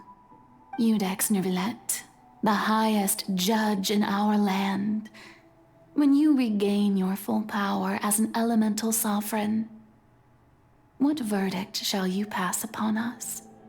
So when I was invited to the court of Fontaine to serve as Iudex, I see now that that was your idea too. At last, I now understand the true purpose behind this position. In the beginning, I was uninterested in human existence. But these 5 centuries of living alongside them have gradually brought about mutual understanding between us. And I have even attempted to feel as they feel. You are a devious lord. Things being as they are, surely you know that I could never declare them to be guilty.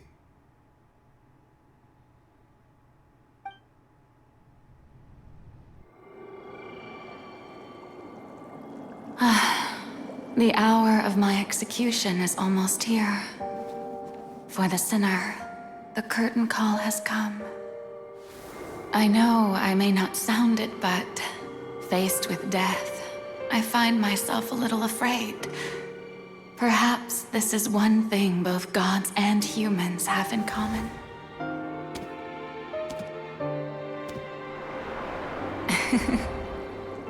Farewell, Neuvillette. I hope you've enjoyed the part you played these 500 years.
Iudex Neuvillette, hereby declare,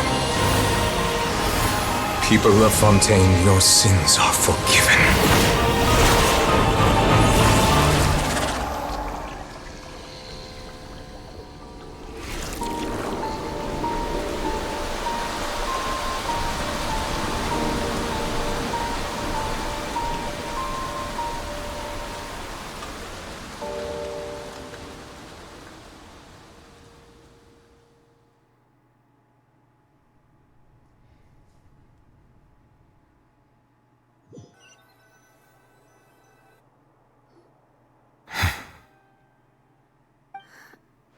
What just happened? Has the death sentence been carried out? Was that bright light some sort of misdirection? I have a feeling that something huge just happened. But since we're all still alive and haven't been dissolved, I assume whatever happened was good for us. It's time to end this. We must mete out punishment to that beast. Didn't you say just a moment ago that it can't be defeated? I have gained the strength sufficient to deal with it. Through certain means, I now have the ability to separate the power of the Primordial Sea from that creature. We should seize the opportunity to pursue our quarry. You obtained power? Traveler, now that the Oratrice can no longer function, I require an executor to help me mete out justice. You mean me? The root of the calamities befalling Fontaine. The beast that enacts the prophecy. Its name is the all-devouring Narwhal. Come with me, traveler. The hour of execution has come.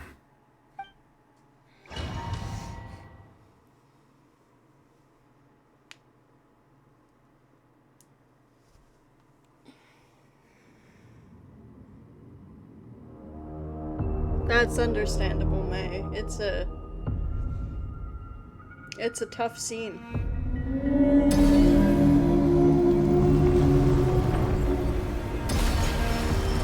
We're going to execute it? But how are we going to do that? It's huge! I have already done my best to separate the power of the Primordial Sea from the whale. But considering the size of the beast, I cannot reach the power source. Unless we can find a way to attack it from within. I shall share a part of the ancient dragon's power with you. We shall look for an opening together.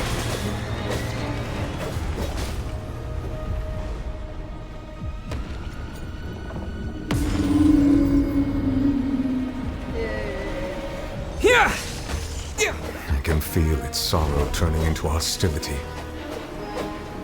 This is done. Awesome. Take this!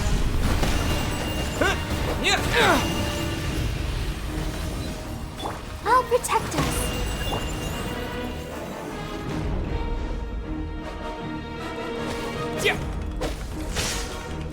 The all-devouring Narwhal cannot resist its instinct to devour. Continue to trigger its hostility. Chance will present itself.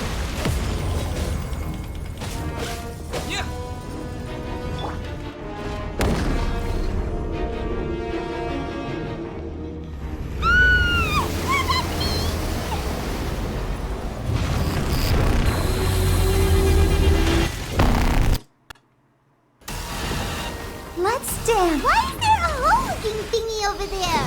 It looks really scary.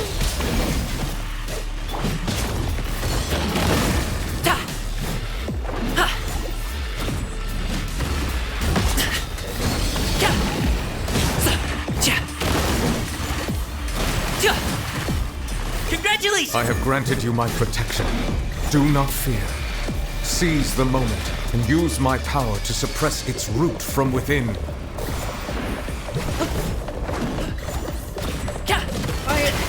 No pain, no gain.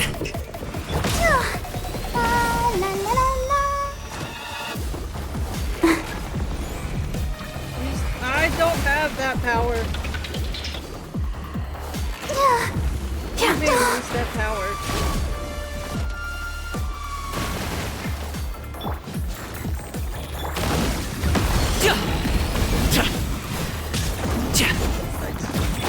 Time to relax.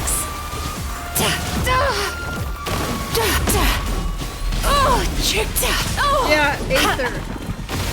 But it wants Suma or Usa, and this is electric.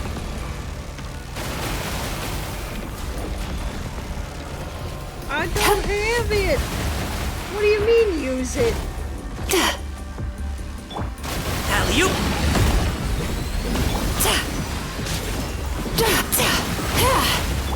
Manifest the authority of the ancient dragons. Witness the might of the primordial sea.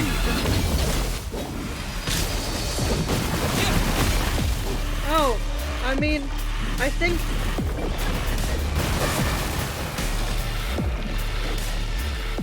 I think that Neuvy just healed everything.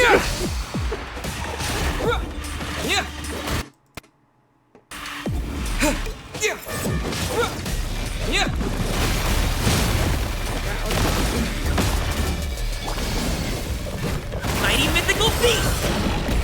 Ta! Ta! Ta! So! Ha! Cha! Cha! Sorry, pal. Congratulations! Sa! Ta! Ta! Sa! Alley-oop! Cha! Ha! Let's dance. Yeah!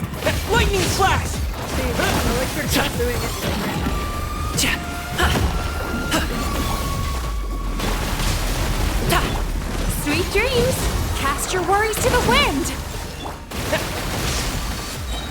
Following thunder! Cha! Cha! Sa! Ugh!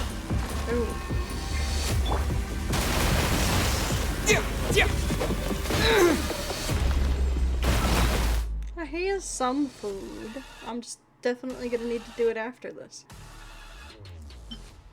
I don't have much food, do I? It's fine.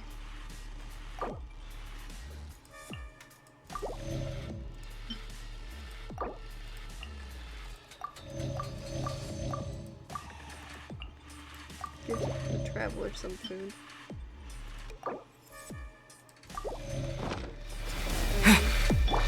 I'll protect us.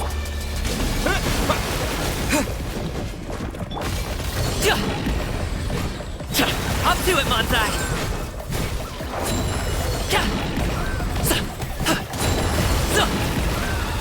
Not unbreakable. I don't have the power of Luma. Congratulations! Stop it now!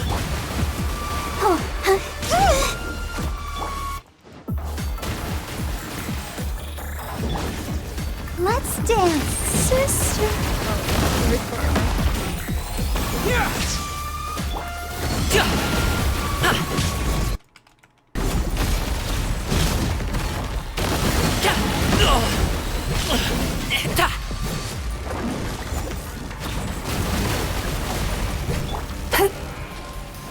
Turn that frown upside down.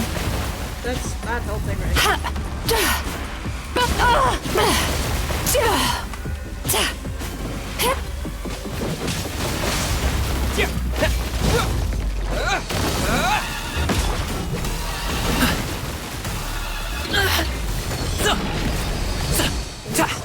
Mighty mythical beast!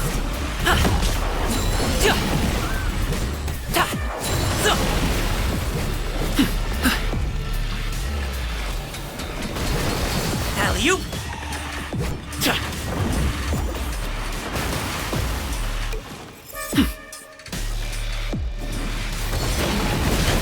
Stop it now!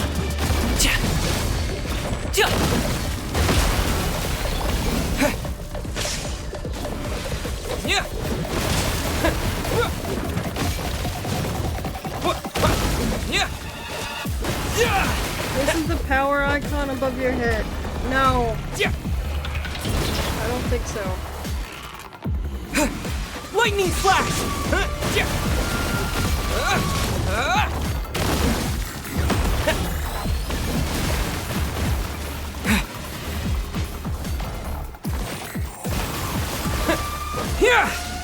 Unless it is.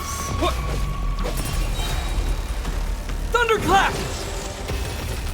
Oh. Apparently I did okay enough.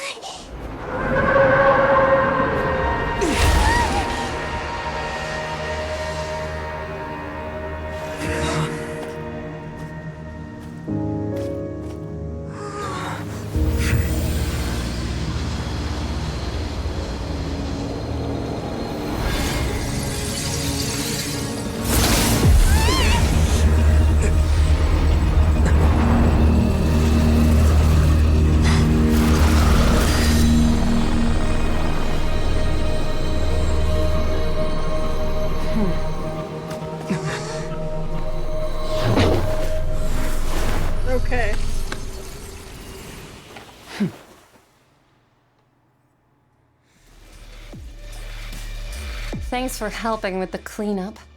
It should have been my job, but... oh well. It was just supposed to be a short private training session for me. I didn't think that my disciple and my master's pet would start brawling in the meantime. Well, actually, I had a feeling that it would happen at some point, but they bumped into one another earlier than I thought. What a blunder. I suppose I'll have to swing my sword 3 million times as penance. Disciple? That power. Who are you exactly? Paimon has an idea. From what she said earlier, she must be Child's master. Skirk, right? It's just that he gave us the impression that she was the less talkative person. I simply did not have anything to say to the weak. But you, on the other hand, managed to defeat the all-devouring narwhal without using power from beyond this world. So you may speak to me as equals. What sort of person would take the all-devouring narwhal as a pet? I have to agree. It's a strange use of a planet's primordial waters just to raise an all-devouring narwhal. That kind of power is wasted on it. It's not cooperative. It eats too much. And I have more important things to do with my time than pet sitting. The only thing that creature has going for it is its looks. All in all, it fails as a pet.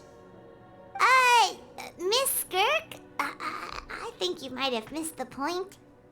The point being? Well, being that this pet almost destroyed an entire nation. So what sort of person is your master? Well, Child's master's master.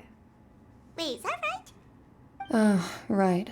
So you don't know him. Sorry, I assumed you did. His name is Sertologi. Who? Huh? I am unfamiliar with that name. Huh. So Master isn't sufficiently famous. How should I describe him then? Have you heard of the name The Fowl? The Fowl? Still nothing?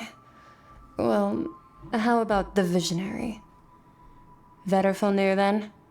Or Gold Rhindaughter? Ooh, that one we've heard. Rhindaughter's part of the Hexen Circle. She's Albedo's mom, right? Oh, so you do know that name. To be honest, I also heard all of those names and titles from my master. I don't actually know them either. But I suppose you understand now, yes? My master is likely a similar sort to Rhindaughter. They are both pursuing some form of perfection. Wait, didn't you also mention a visionary person? Paimon didn't quite catch their name.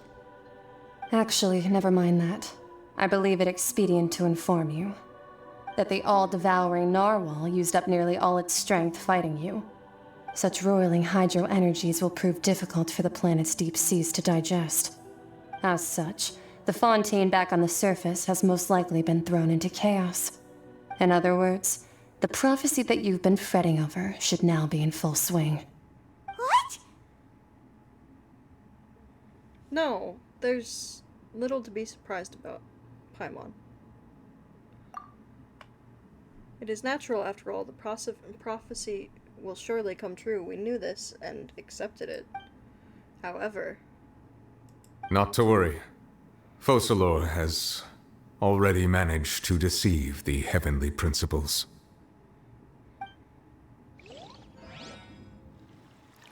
In the end, the people will all be dissolved into the waters, and only Farina will remain, weeping on her throne.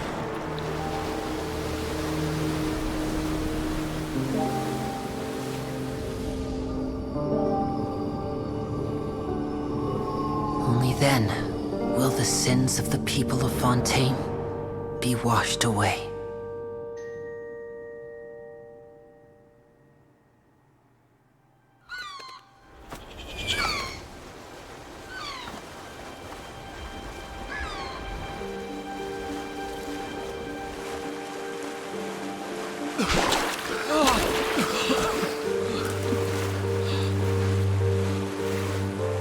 Hey!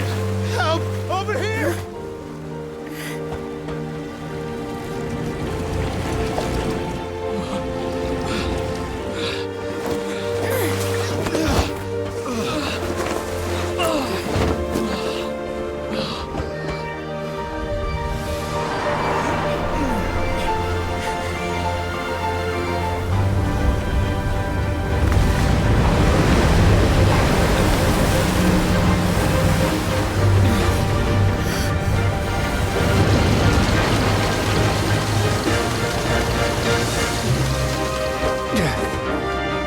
Let's initiate emergency rescue!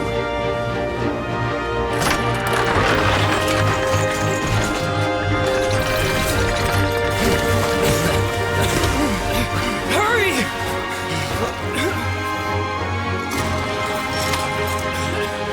Hey, lend a hand!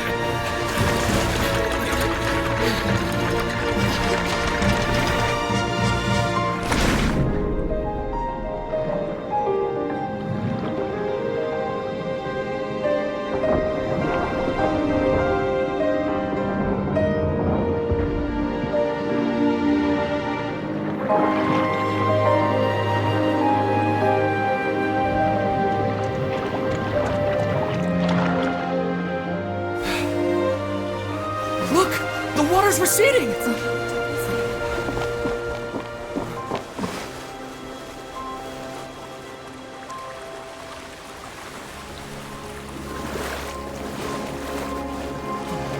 It's a miracle! Water's receding. We didn't dissolve. The prophecy was wrong. The prophecy was wrong.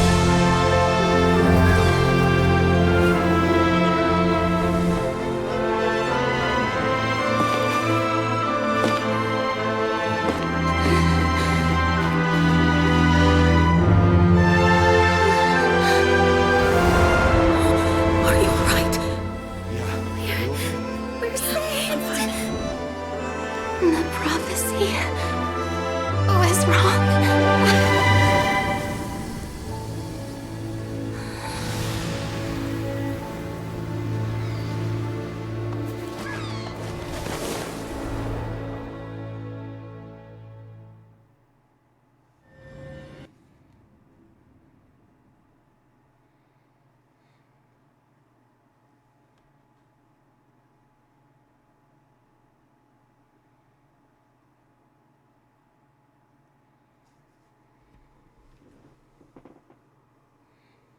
Yep. Everybody safe?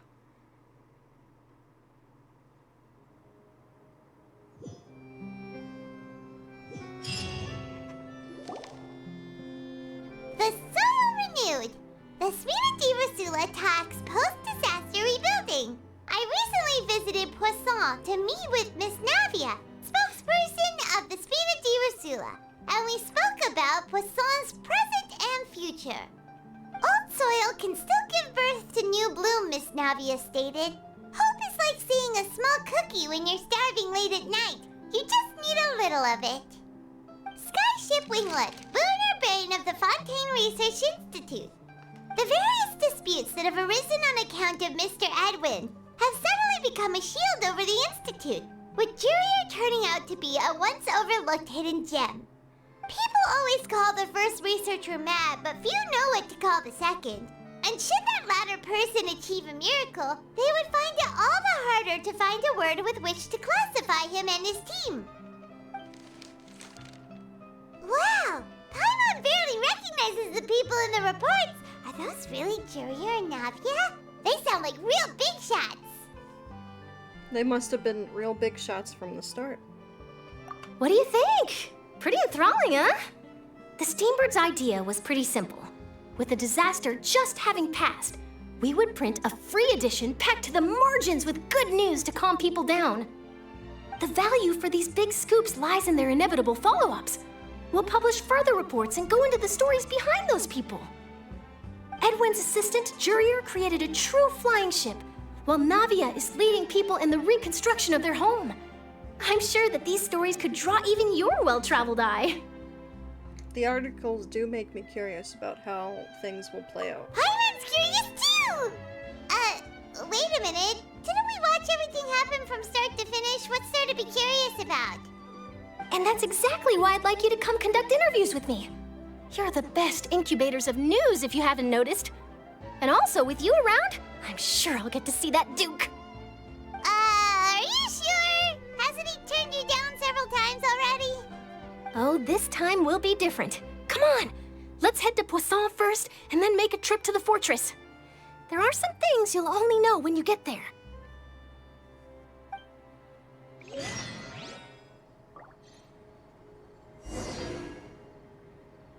to Poisson. Where the hell?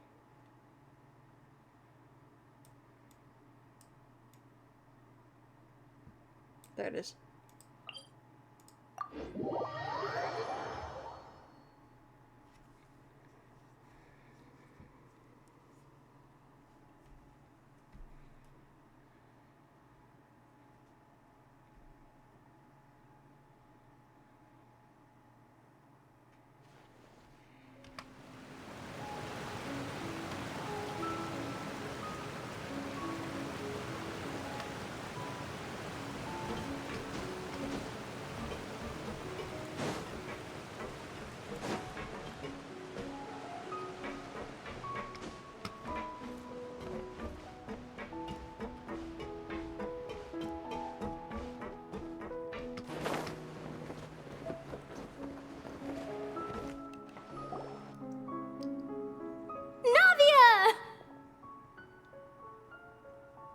Oh, it's you.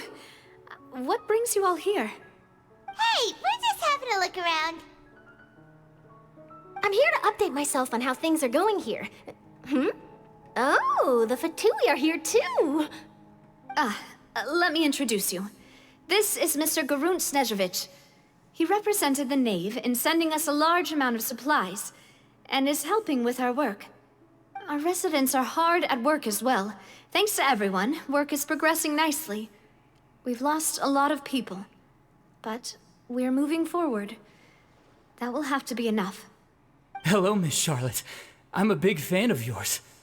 I especially like that article you wrote last year about Fontaine's stray cats. But if you don't mind, could you not emphasize our role too much in your report? It's not charity we're doing here. We just happen to share the same interests as the Spina. I get where you're coming from.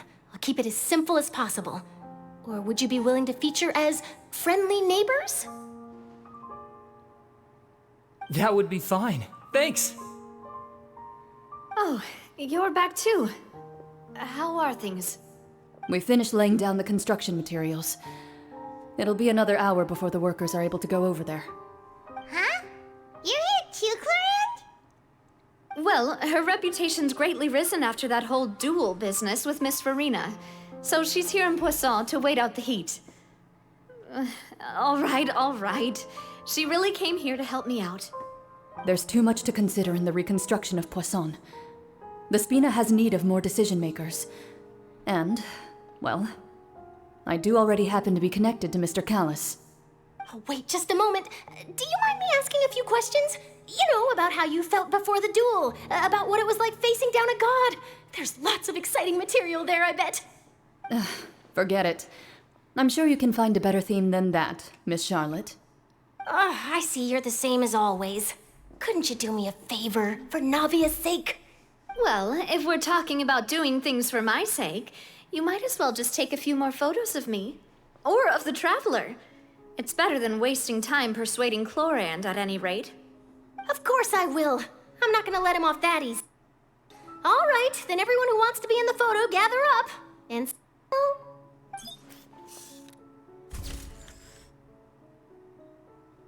How did it go? Was it a good shot? Did Paimon look cute in it?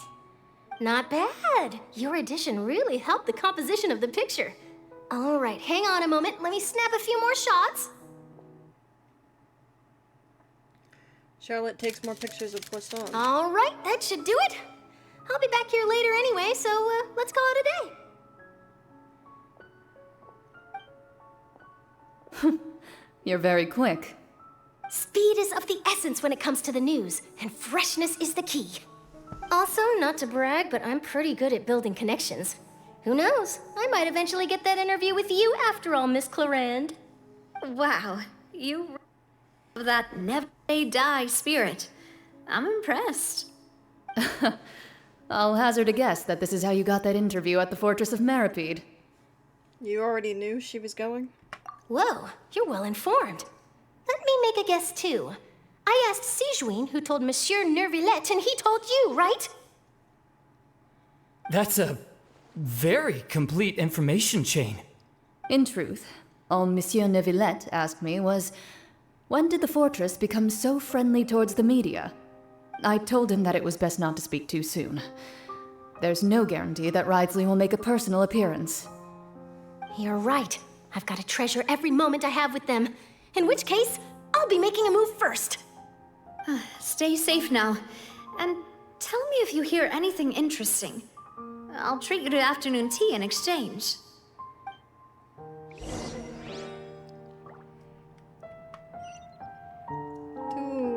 To the fortress.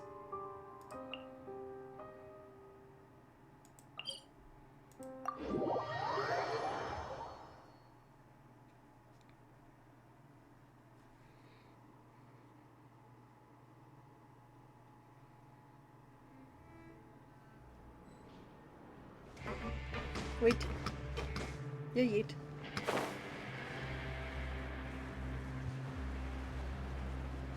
Why did I say wheat?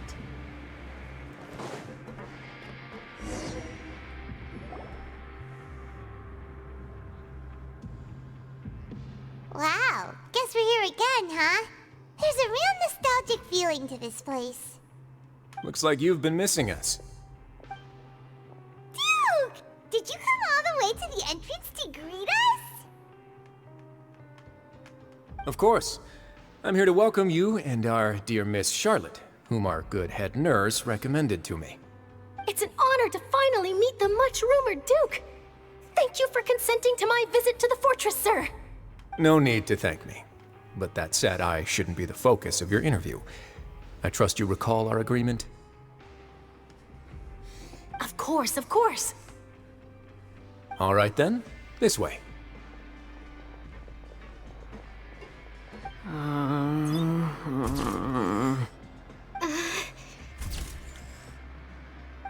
Hey, no need to be so nervous. I've already taken all the photos we need. Miss Charlotte, do these pictures really need to be published on the cover of the Steambird?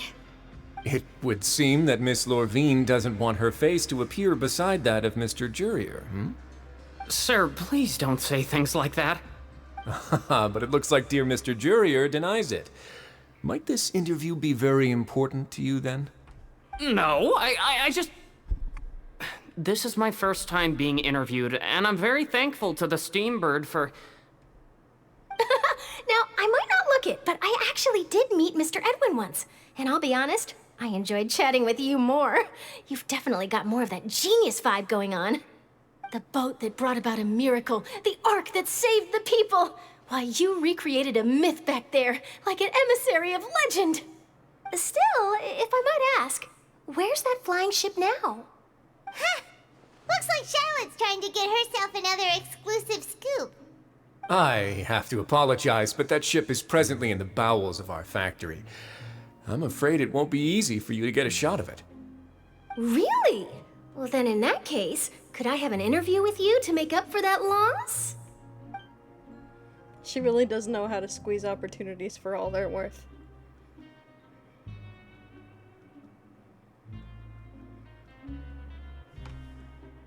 You already know my answer, I'm afraid. Best you interview our head nurse instead. Or perhaps you'd like to take another photo of this couple of researchers? Did you really have to use the word couple? Well, then, 2 solo photos will do.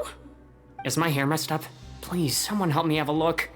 Things sure are getting pretty lively here. We've seen this kind of thing before. Oh, seems like everyone's here. Would any of you like to try this new drink I came up with? Ah, Sigewinne. Hey, Miss Charlotte. Why don't you, take some pretty photos of our head nurse? Sure. Come on, Miss Sigewinne, over this way. Let's find a brighter spot. Huh? Sure. Do I have to smile? So, how have things been at the fortress?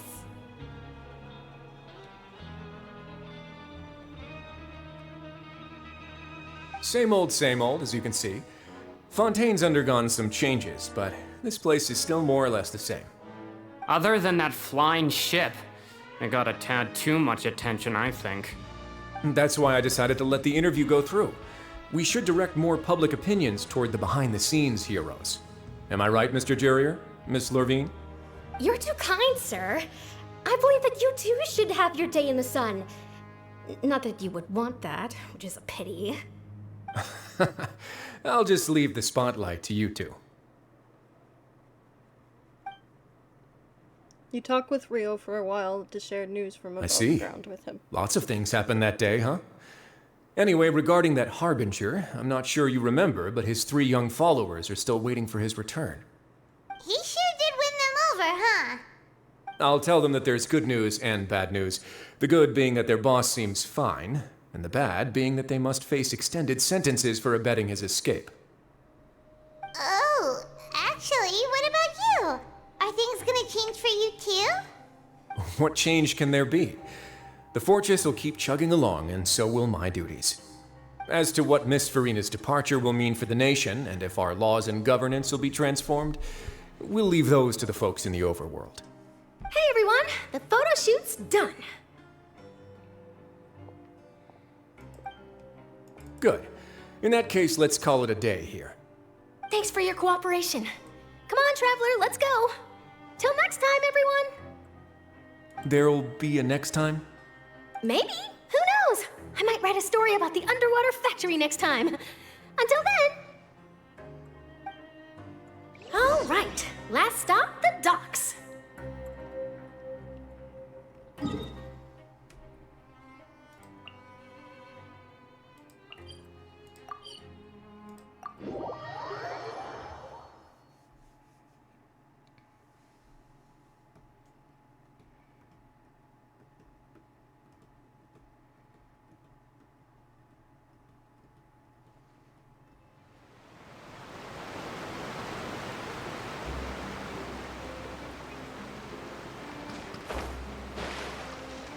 Oh, okay. Hang on. I'll just take the easy way. There we go. Now I can reach it.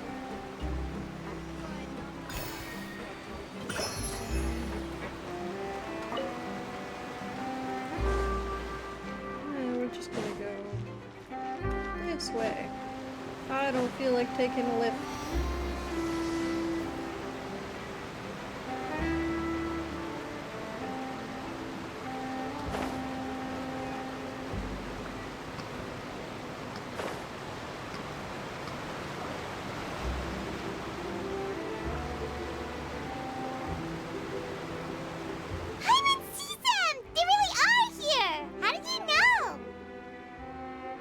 Navia mentioned that she stayed in touch with Linny and the others after working together.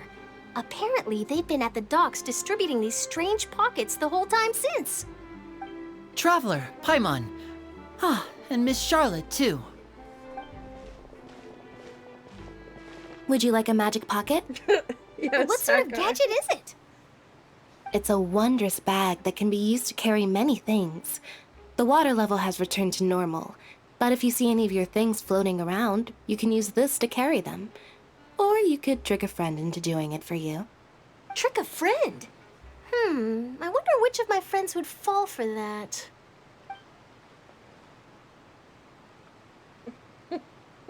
You could just make a friend like Fremine here. Isn't that right, Fremine? Is this what you meant by, I'll help you make some more friends? To be honest, that sounds pretty sweet. Could I have your contact, please? Sure. Please, write down my address. Lynette sure is working hard to help Fremine socialize. He was the one who proposed doing this. He even wants to assist in our magic shows. Sounds like that would suit him. Yes, I was planning to first introduce Pear as an assistant, and later Fremine himself. In the future, I think we can leave underwater escape magic to him too. That said, would anyone want to see a diver escape underwater? Oh, it'll work out. Every journey begins with the first step. He'll become a part of our show eventually. Lynette, could you come over? Miss Charlotte says she wants to take a picture of us. Got it. My, that Charlotte is rather perceptive. She got rid of everyone the moment she realized I had something to say to you. So, how have things been, Traveler? I'm doing alright. Father says that you did a great deal during the latest events. She's very grateful for your contributions to Fontaine. That's alright. We were more than happy to help. So, what's she doing now? Oh, I guess you haven't heard. Well, after Lady Farina left, Father and Monsieur Neuvillette opened negotiations, during which he gave Fontaine's gnosis to her as a diplomatic gift. A diplomatic gift? A gnosis? Yes, I was quite surprised at first myself. But when I thought it over, there were actually a number of things going for it. It could have been done as an apology for the incident with Lord Child, or as thanks for his help in tying the all-devouring narwhal down. Furthermore, Father did also lend significant aid to Fontaine and Poisson. Well, that's true, but this is a gnosis we're talking about. Doesn't this seem a bit irresponsible? I would agree, but I've also heard that it seems that Monsieur Neuvillette has had a significant change of heart regarding the matter. So there's some reason for this that only Neuvillette knows about? I suspect you'll have to ask him about that yourself. Ah, yes, speaking of which, I did see him strolling around the entrance to the Fortress of Meripede a while back. Isn't he real busy and stuff? Paimon didn't think he'd have the time for that. But back to the topic. The gnosis was given to the knave, right? What about Child? They say that he's returned to Snezhnaya to recover from his wounds. I hear that the recent disaster really did a number on his health. Well, I guess now I can call him one of my war buddies. That's true. When you think about it, we've had loads of run-ins with the Fatui. To think we'd be allied with them this time. So shocked by such a simple switching of sides?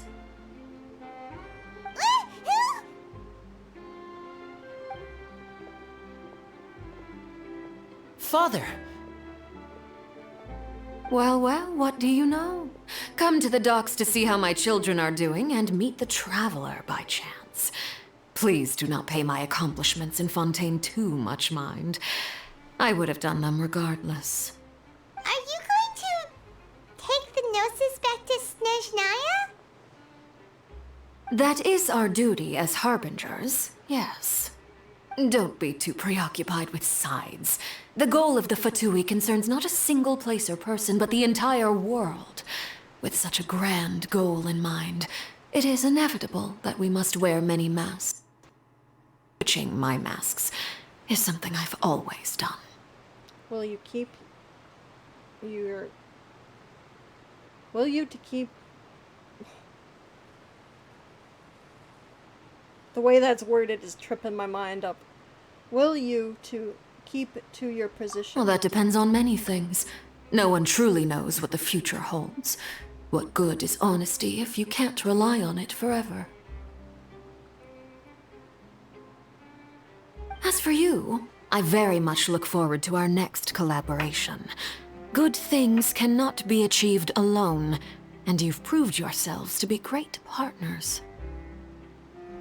Actually, I just remembered something. Please help us deliver this. A vision? All right. I'll remember to return it. Thank you for keeping it safe for him this entire time. And that's a wrap for me. Huh? You're... Greetings, Miss Journalist. Hello. If I'm not mistaken, there are diplomatic channels I'll need to report to take a photo of you. That is correct. So forgive me, but I will not be able to serve as a subject in your article. However, feel free to write as much as you'd like about our dear magicians and our upcoming rookie talent. I will. The sea breeze is quite pleasant. I shall continue my walk while the weather remains so agreeable. Farewell. Farewell, Father. Oh, she has such an intimidating presence. I dare to take a picture. Thankfully, I've already wrapped up all my pre-scheduled interviews. Thank you all. This'll be more than enough for me to write about, I'm sure. Don't be too nervous. Why don't you take a magic pocket before you go? Here, Traveler, Paimon, you take one too. To move things about? That's right. Funny. I was giving out magic pockets when we first met too. And what do you know? I'm doing the exact same thing right now. So many things have happened, but the pockets are still the pockets. I guess this must be life.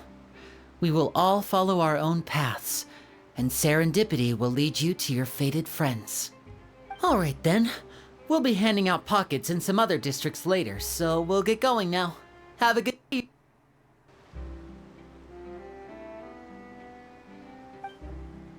Well, guess we sent Charlotte off.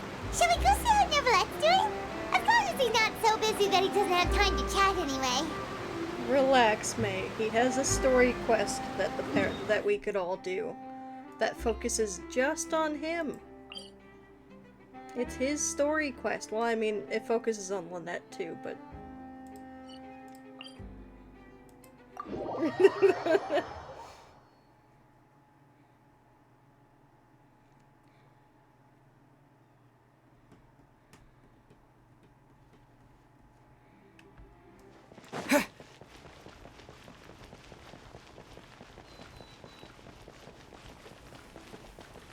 So we have more of Linny that we will get to.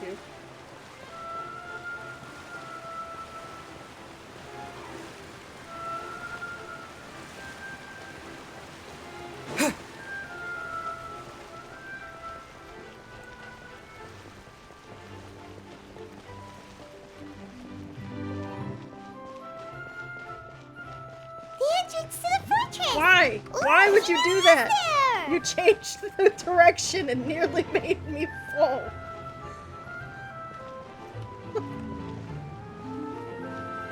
I hate when they do that. They randomly change the camera direction.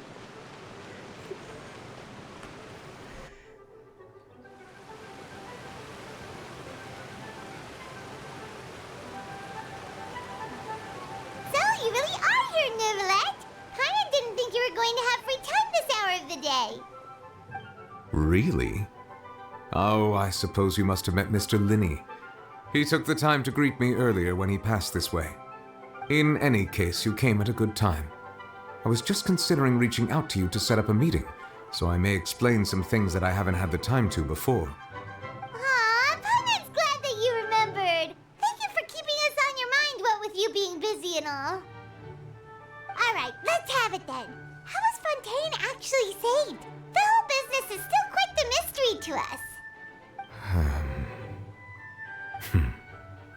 It is strange how words can often leave a bitter taste in the mouth when it finally comes time to say them out loud.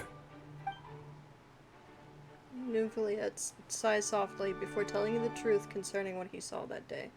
Focalord deceived the heavenly principles and used Furina's endless performance to do so. So that's what happened?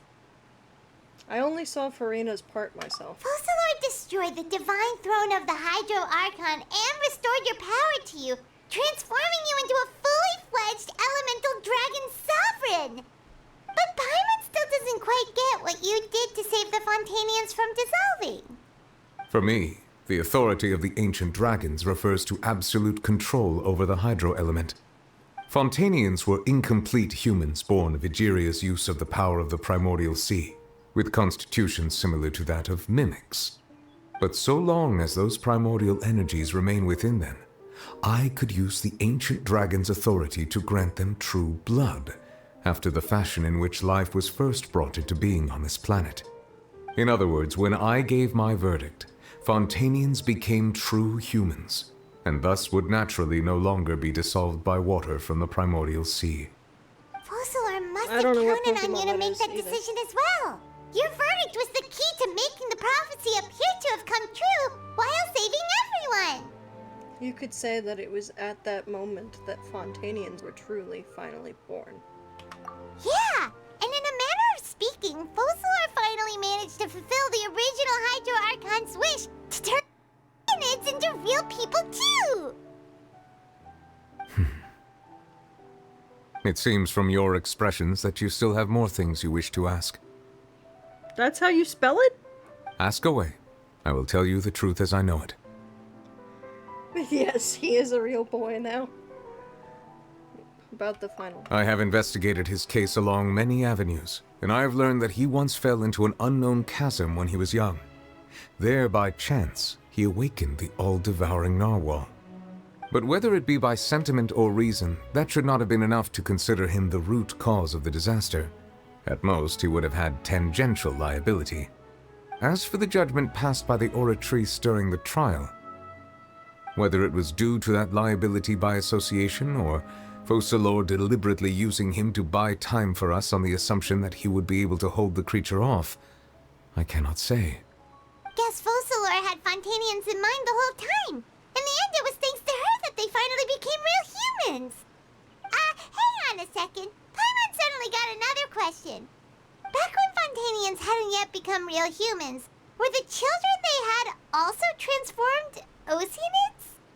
Life has always flowed like water.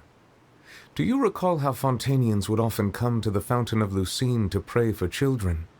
Yeah! Lynette said the fountain is where all the waters in Fontaine converge. In truth, even those couples did not know that such prayers were no mere custom, but instead a form of ritual. Those Oceanids who were blessed within the spring water would later descend as new humans in the coming months. Paimon sorta gets it now. Either way, seems like this ritual won't be of any further Not use. Dio pulling but a prank it'll on probably me. live on as a local custom. Ask away. I will tell you the truth as I know it. About Fontaine's future. Yeah, about that. Risley said Farina has already left. What's that all about? Ah, Lady Farina. The people are only aware that her death sentence has not been carried out. She abdicated the post of Hydro Archon and left affairs related to that title to me, before leaving the Opera House. I related Focalor's words to her faithfully and completely. After hearing them, she seemed neither saddened nor comforted.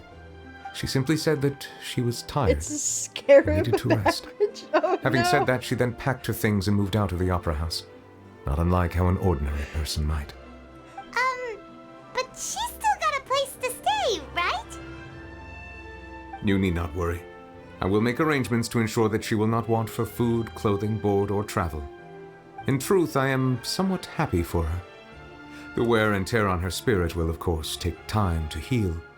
But now that she no longer has to play the role of Focalor the Hydro Archon, she can finally lay down her burdens and lead a normal life. What about you then? What are your plans now that you've regained your full powers as the Hydro Dragon? After Focalor passed on, the Oratrice also ceased to function. This matter will directly affect our trials. After much careful consideration, I've decided to take over its role in our courts.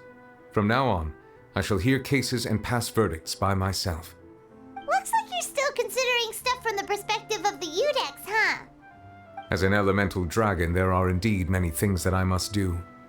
But this power and this duty, in a manner of speaking, you could say that both were granted to me. As such, before I attend to my other responsibilities, I must first and foremost continue to serve Fontaine as its highest judge.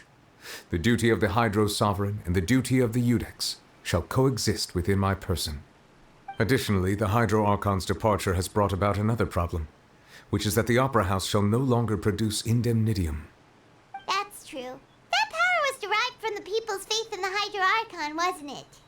Wait, but the various mechs and machines in the city are all still okay. Where are they getting their energy from? As I am now, I have full command over New Musia, and it can serve as a complete substitute.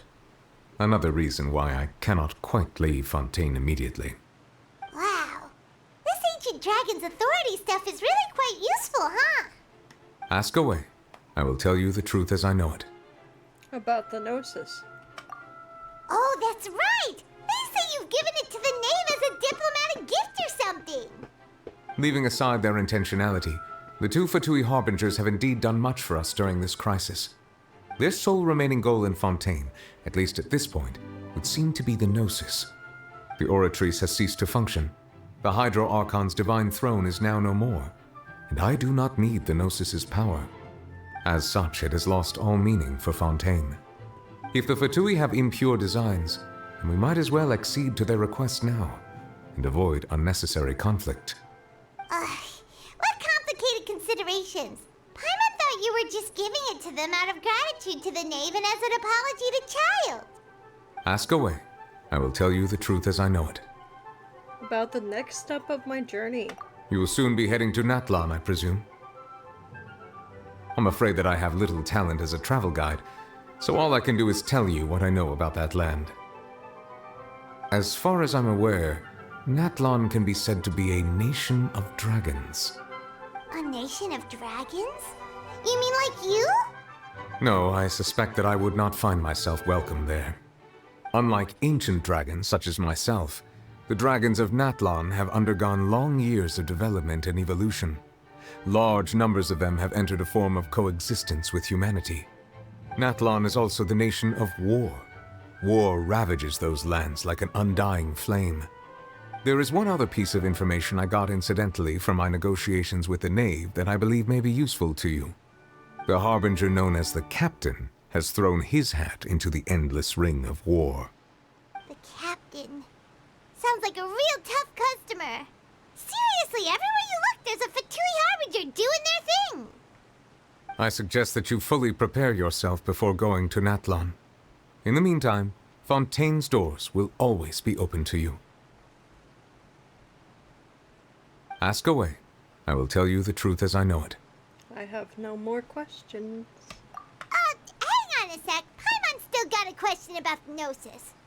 When we spoke to Linny earlier, he mentioned that your attitude towards giving away the Gnosis had clearly changed. We guessed that there might be some reason for it that only you were aware of.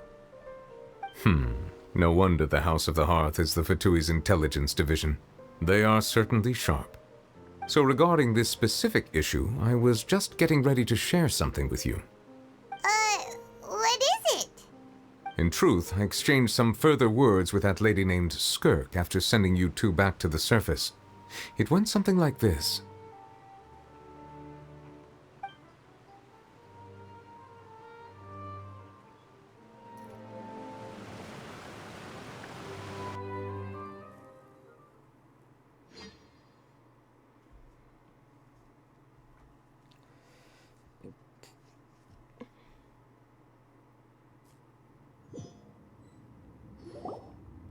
Well, we're going to head topside to see what's going on. You hurry up. Neuvillette? Whoa! What next? The all-devouring narwhal isn't here, so I'm no longer getting any interference. I can finally catch the scent of your power, what it's made of. It is the authority of the planet's primordial dragons, but with something very similar to a god's curse mixed in. It's quite a novel blend. I'm sure I've encountered something like this before. What was it again? I do not know what you speak of. Of course. How could I forget? You should have the remains of the third descender on your person, yes? Remains? I've never heard of any such thing. According to your parlance, I believe it may be called a gnosis. Well, that much is true. After Focalor's divinity faded, she handed her gnosis to me. But I fear I have never heard of it described in the manner that you just did. I've been training with my master, the Foul, ever since I was young, and I have never returned to the surface since. So most of the information I possess, I got from him. It is only natural for those who are greater than humanity to possess a different sort of common sense, which is why there are so many problems in our attempts to communicate with humans. Regardless, you should probably get rid of objects of misfortune to prevent any disasters from befalling you. To live in itself is a blessing. But once a person dies, the bonds he once had with this world shall all turn to curses. What do you mean by that? No need to fret. These are just my personal thoughts. And my reason for no longer wishing to return to the surface. This third descender you refer to, who are they? And when did they die? Master never mentioned them to me. Perhaps it just wasn't that important for me to know. If you're interested, though, I could ask him. I'll be sure to pass the answer on to you next time. Next time? You believe we will meet again? I do. Wait. I have a disciple of my own, don't I? He can be the messenger then.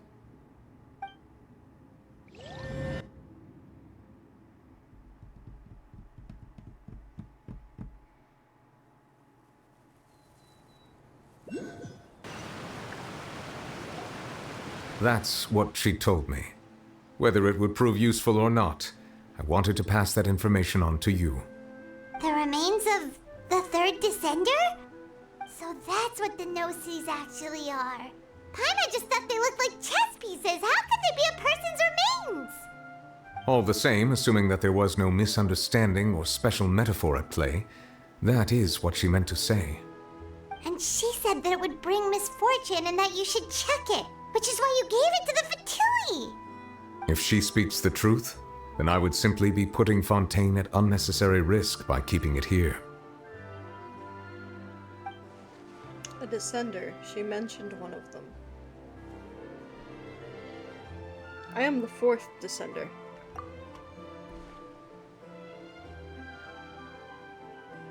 It means two. I forgot the other option.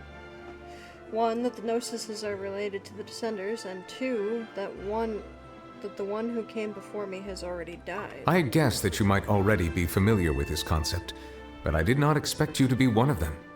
That means that the Gnosis, which are exceedingly element compatible and can even enhance elemental abilities, do indeed come from the third descender.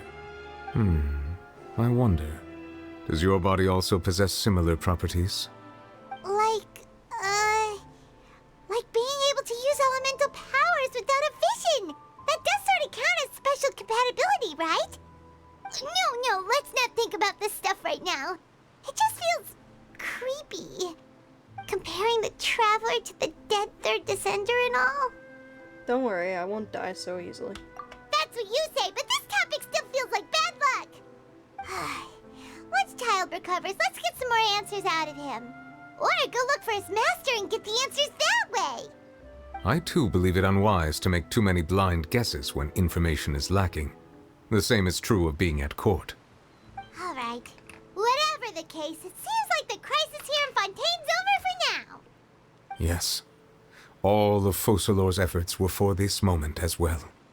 But she sacrificed herself in the end as a god, and she suffered through all those years as a human. Was that really what she wanted? I suppose that would be the mystery of a god's will. Can you understand the will of the gods? I suspect not. But once in a while I too would guess that if wishes were like the clouds in the sky, they will one day return to the earth as raindrops. Life flows like water, and rain is the final answer. The water levels may sometimes tilt one way or another, but the rain falls fairly upon all. And what, ultimately, is the difference between the rains that fall upon all of us?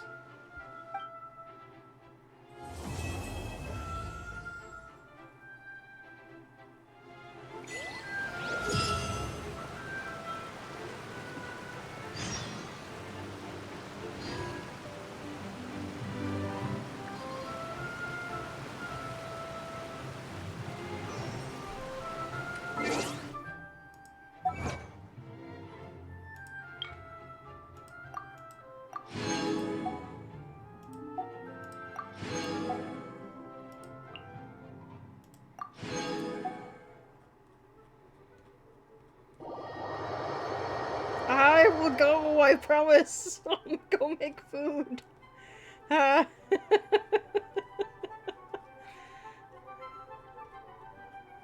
Is that all the things? Mostly because it'll give us a nice break.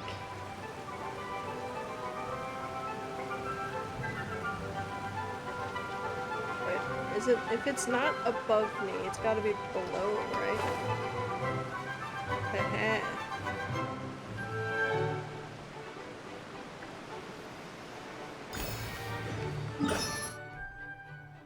Alright.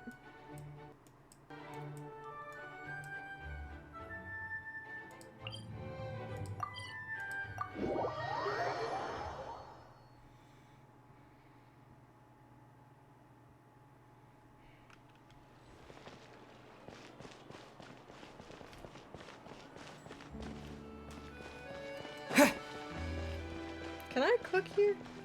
I don't think I can. Hang on.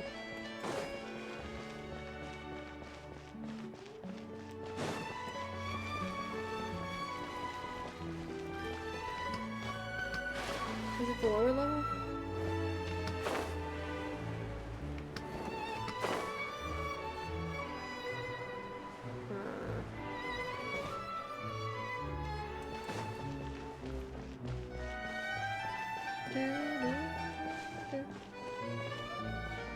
It's up there then, maybe?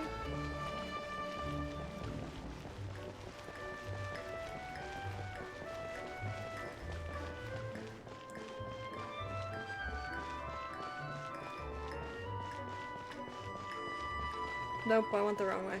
Hang on. Maybe?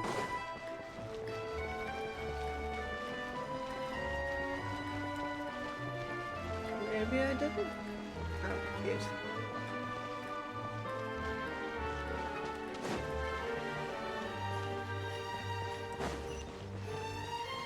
Let's run in a circle till we find it.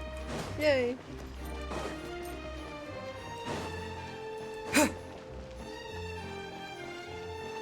Haha.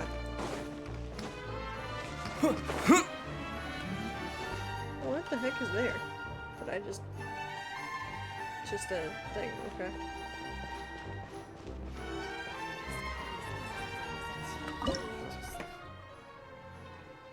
Oh dear.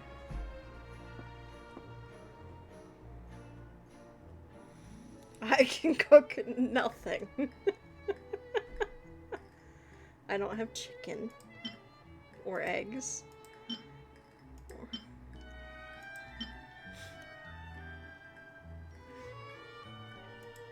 Oh boy.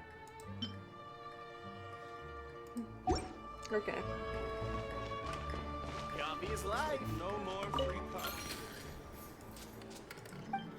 I'll buy food. How about that? I'll go to all the places and buy food. So I at least have those.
Yeah, why not?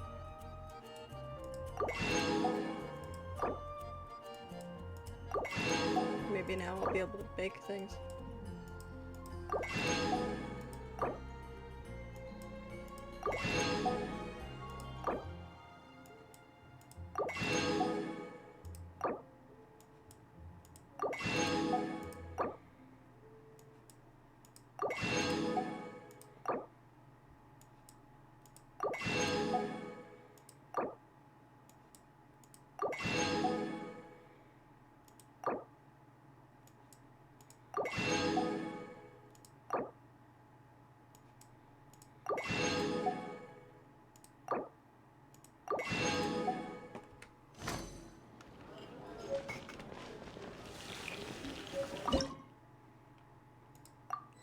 look, now I can cook some things.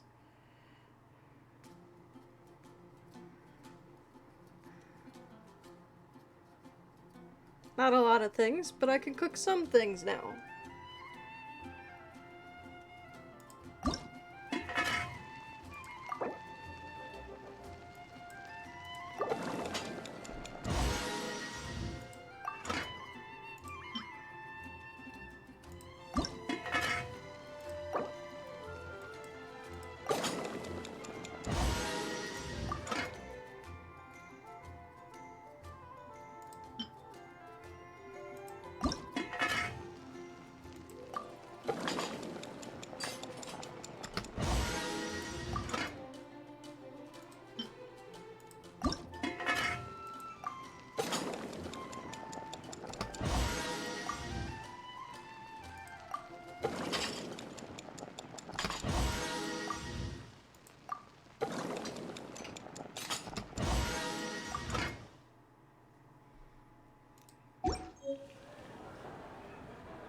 Alright.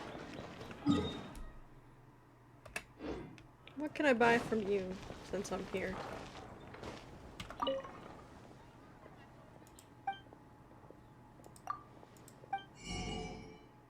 Oh, hey.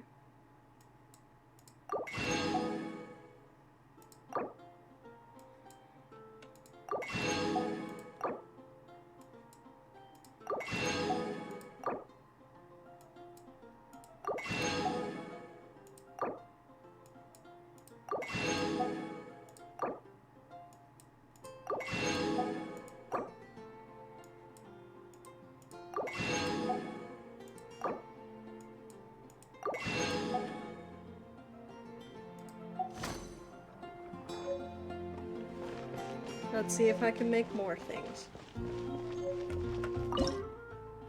Oh look, I can.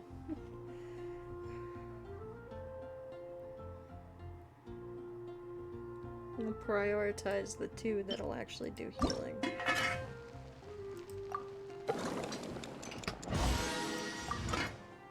Oh, that was it. Okay.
Just cooking.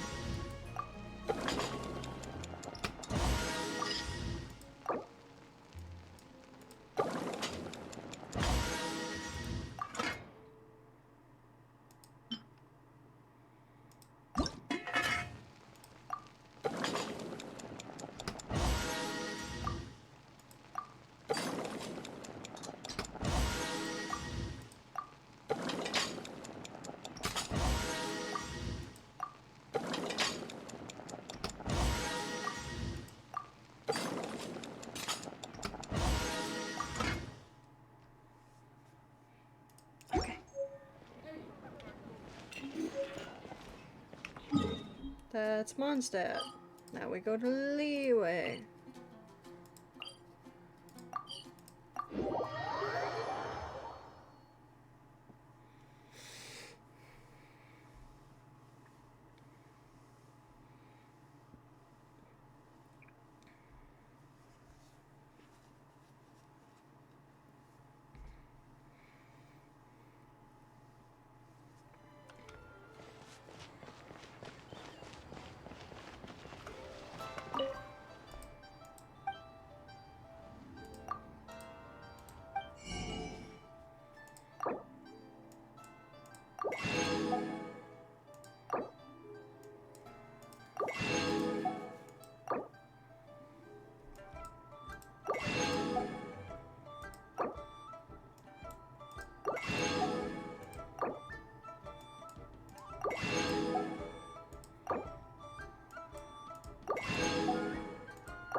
Whee!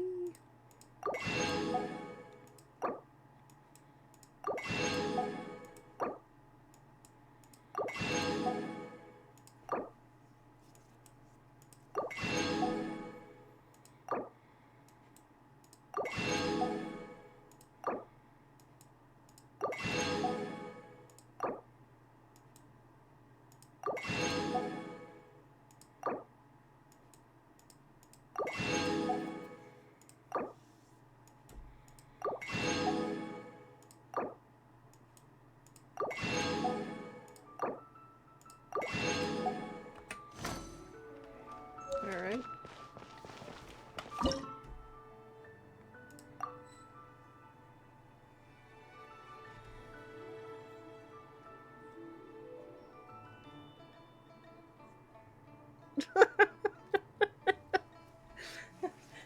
Basically, yeah.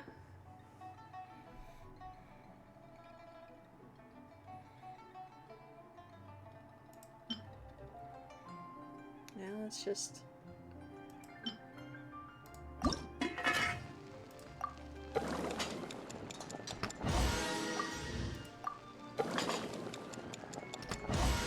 I'm then gonna run into your kitchen and steal your stovetop. I hope that's fine.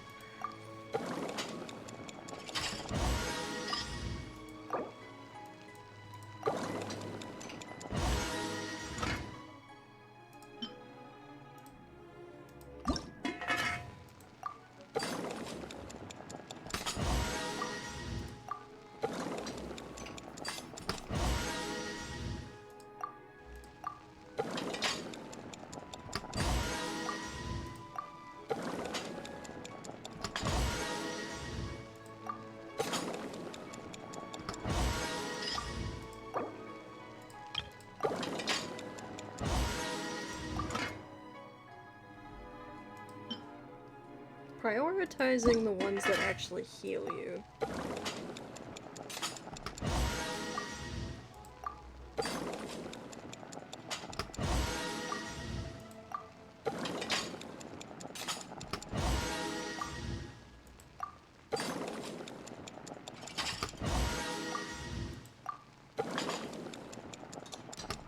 Oh, I hit it too soon. Fuck. Gotta be perfect in order to progress.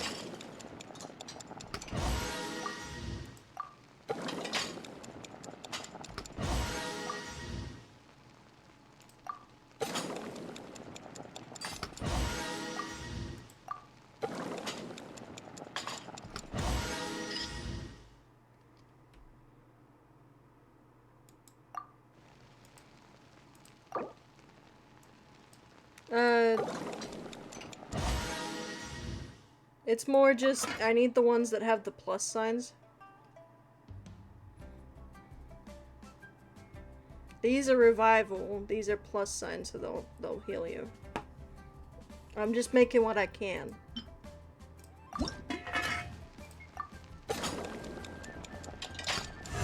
Oh, I did it too soon.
Try something new. One And now time for Inazuma.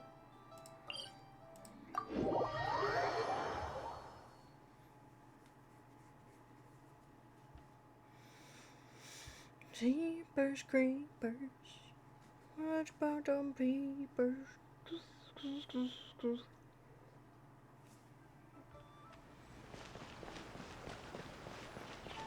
Hi. Owie. Ow. Why? I don't know. I'm gonna buy you out of stuff.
Yeah, Tavat hates to see him coming.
Alright.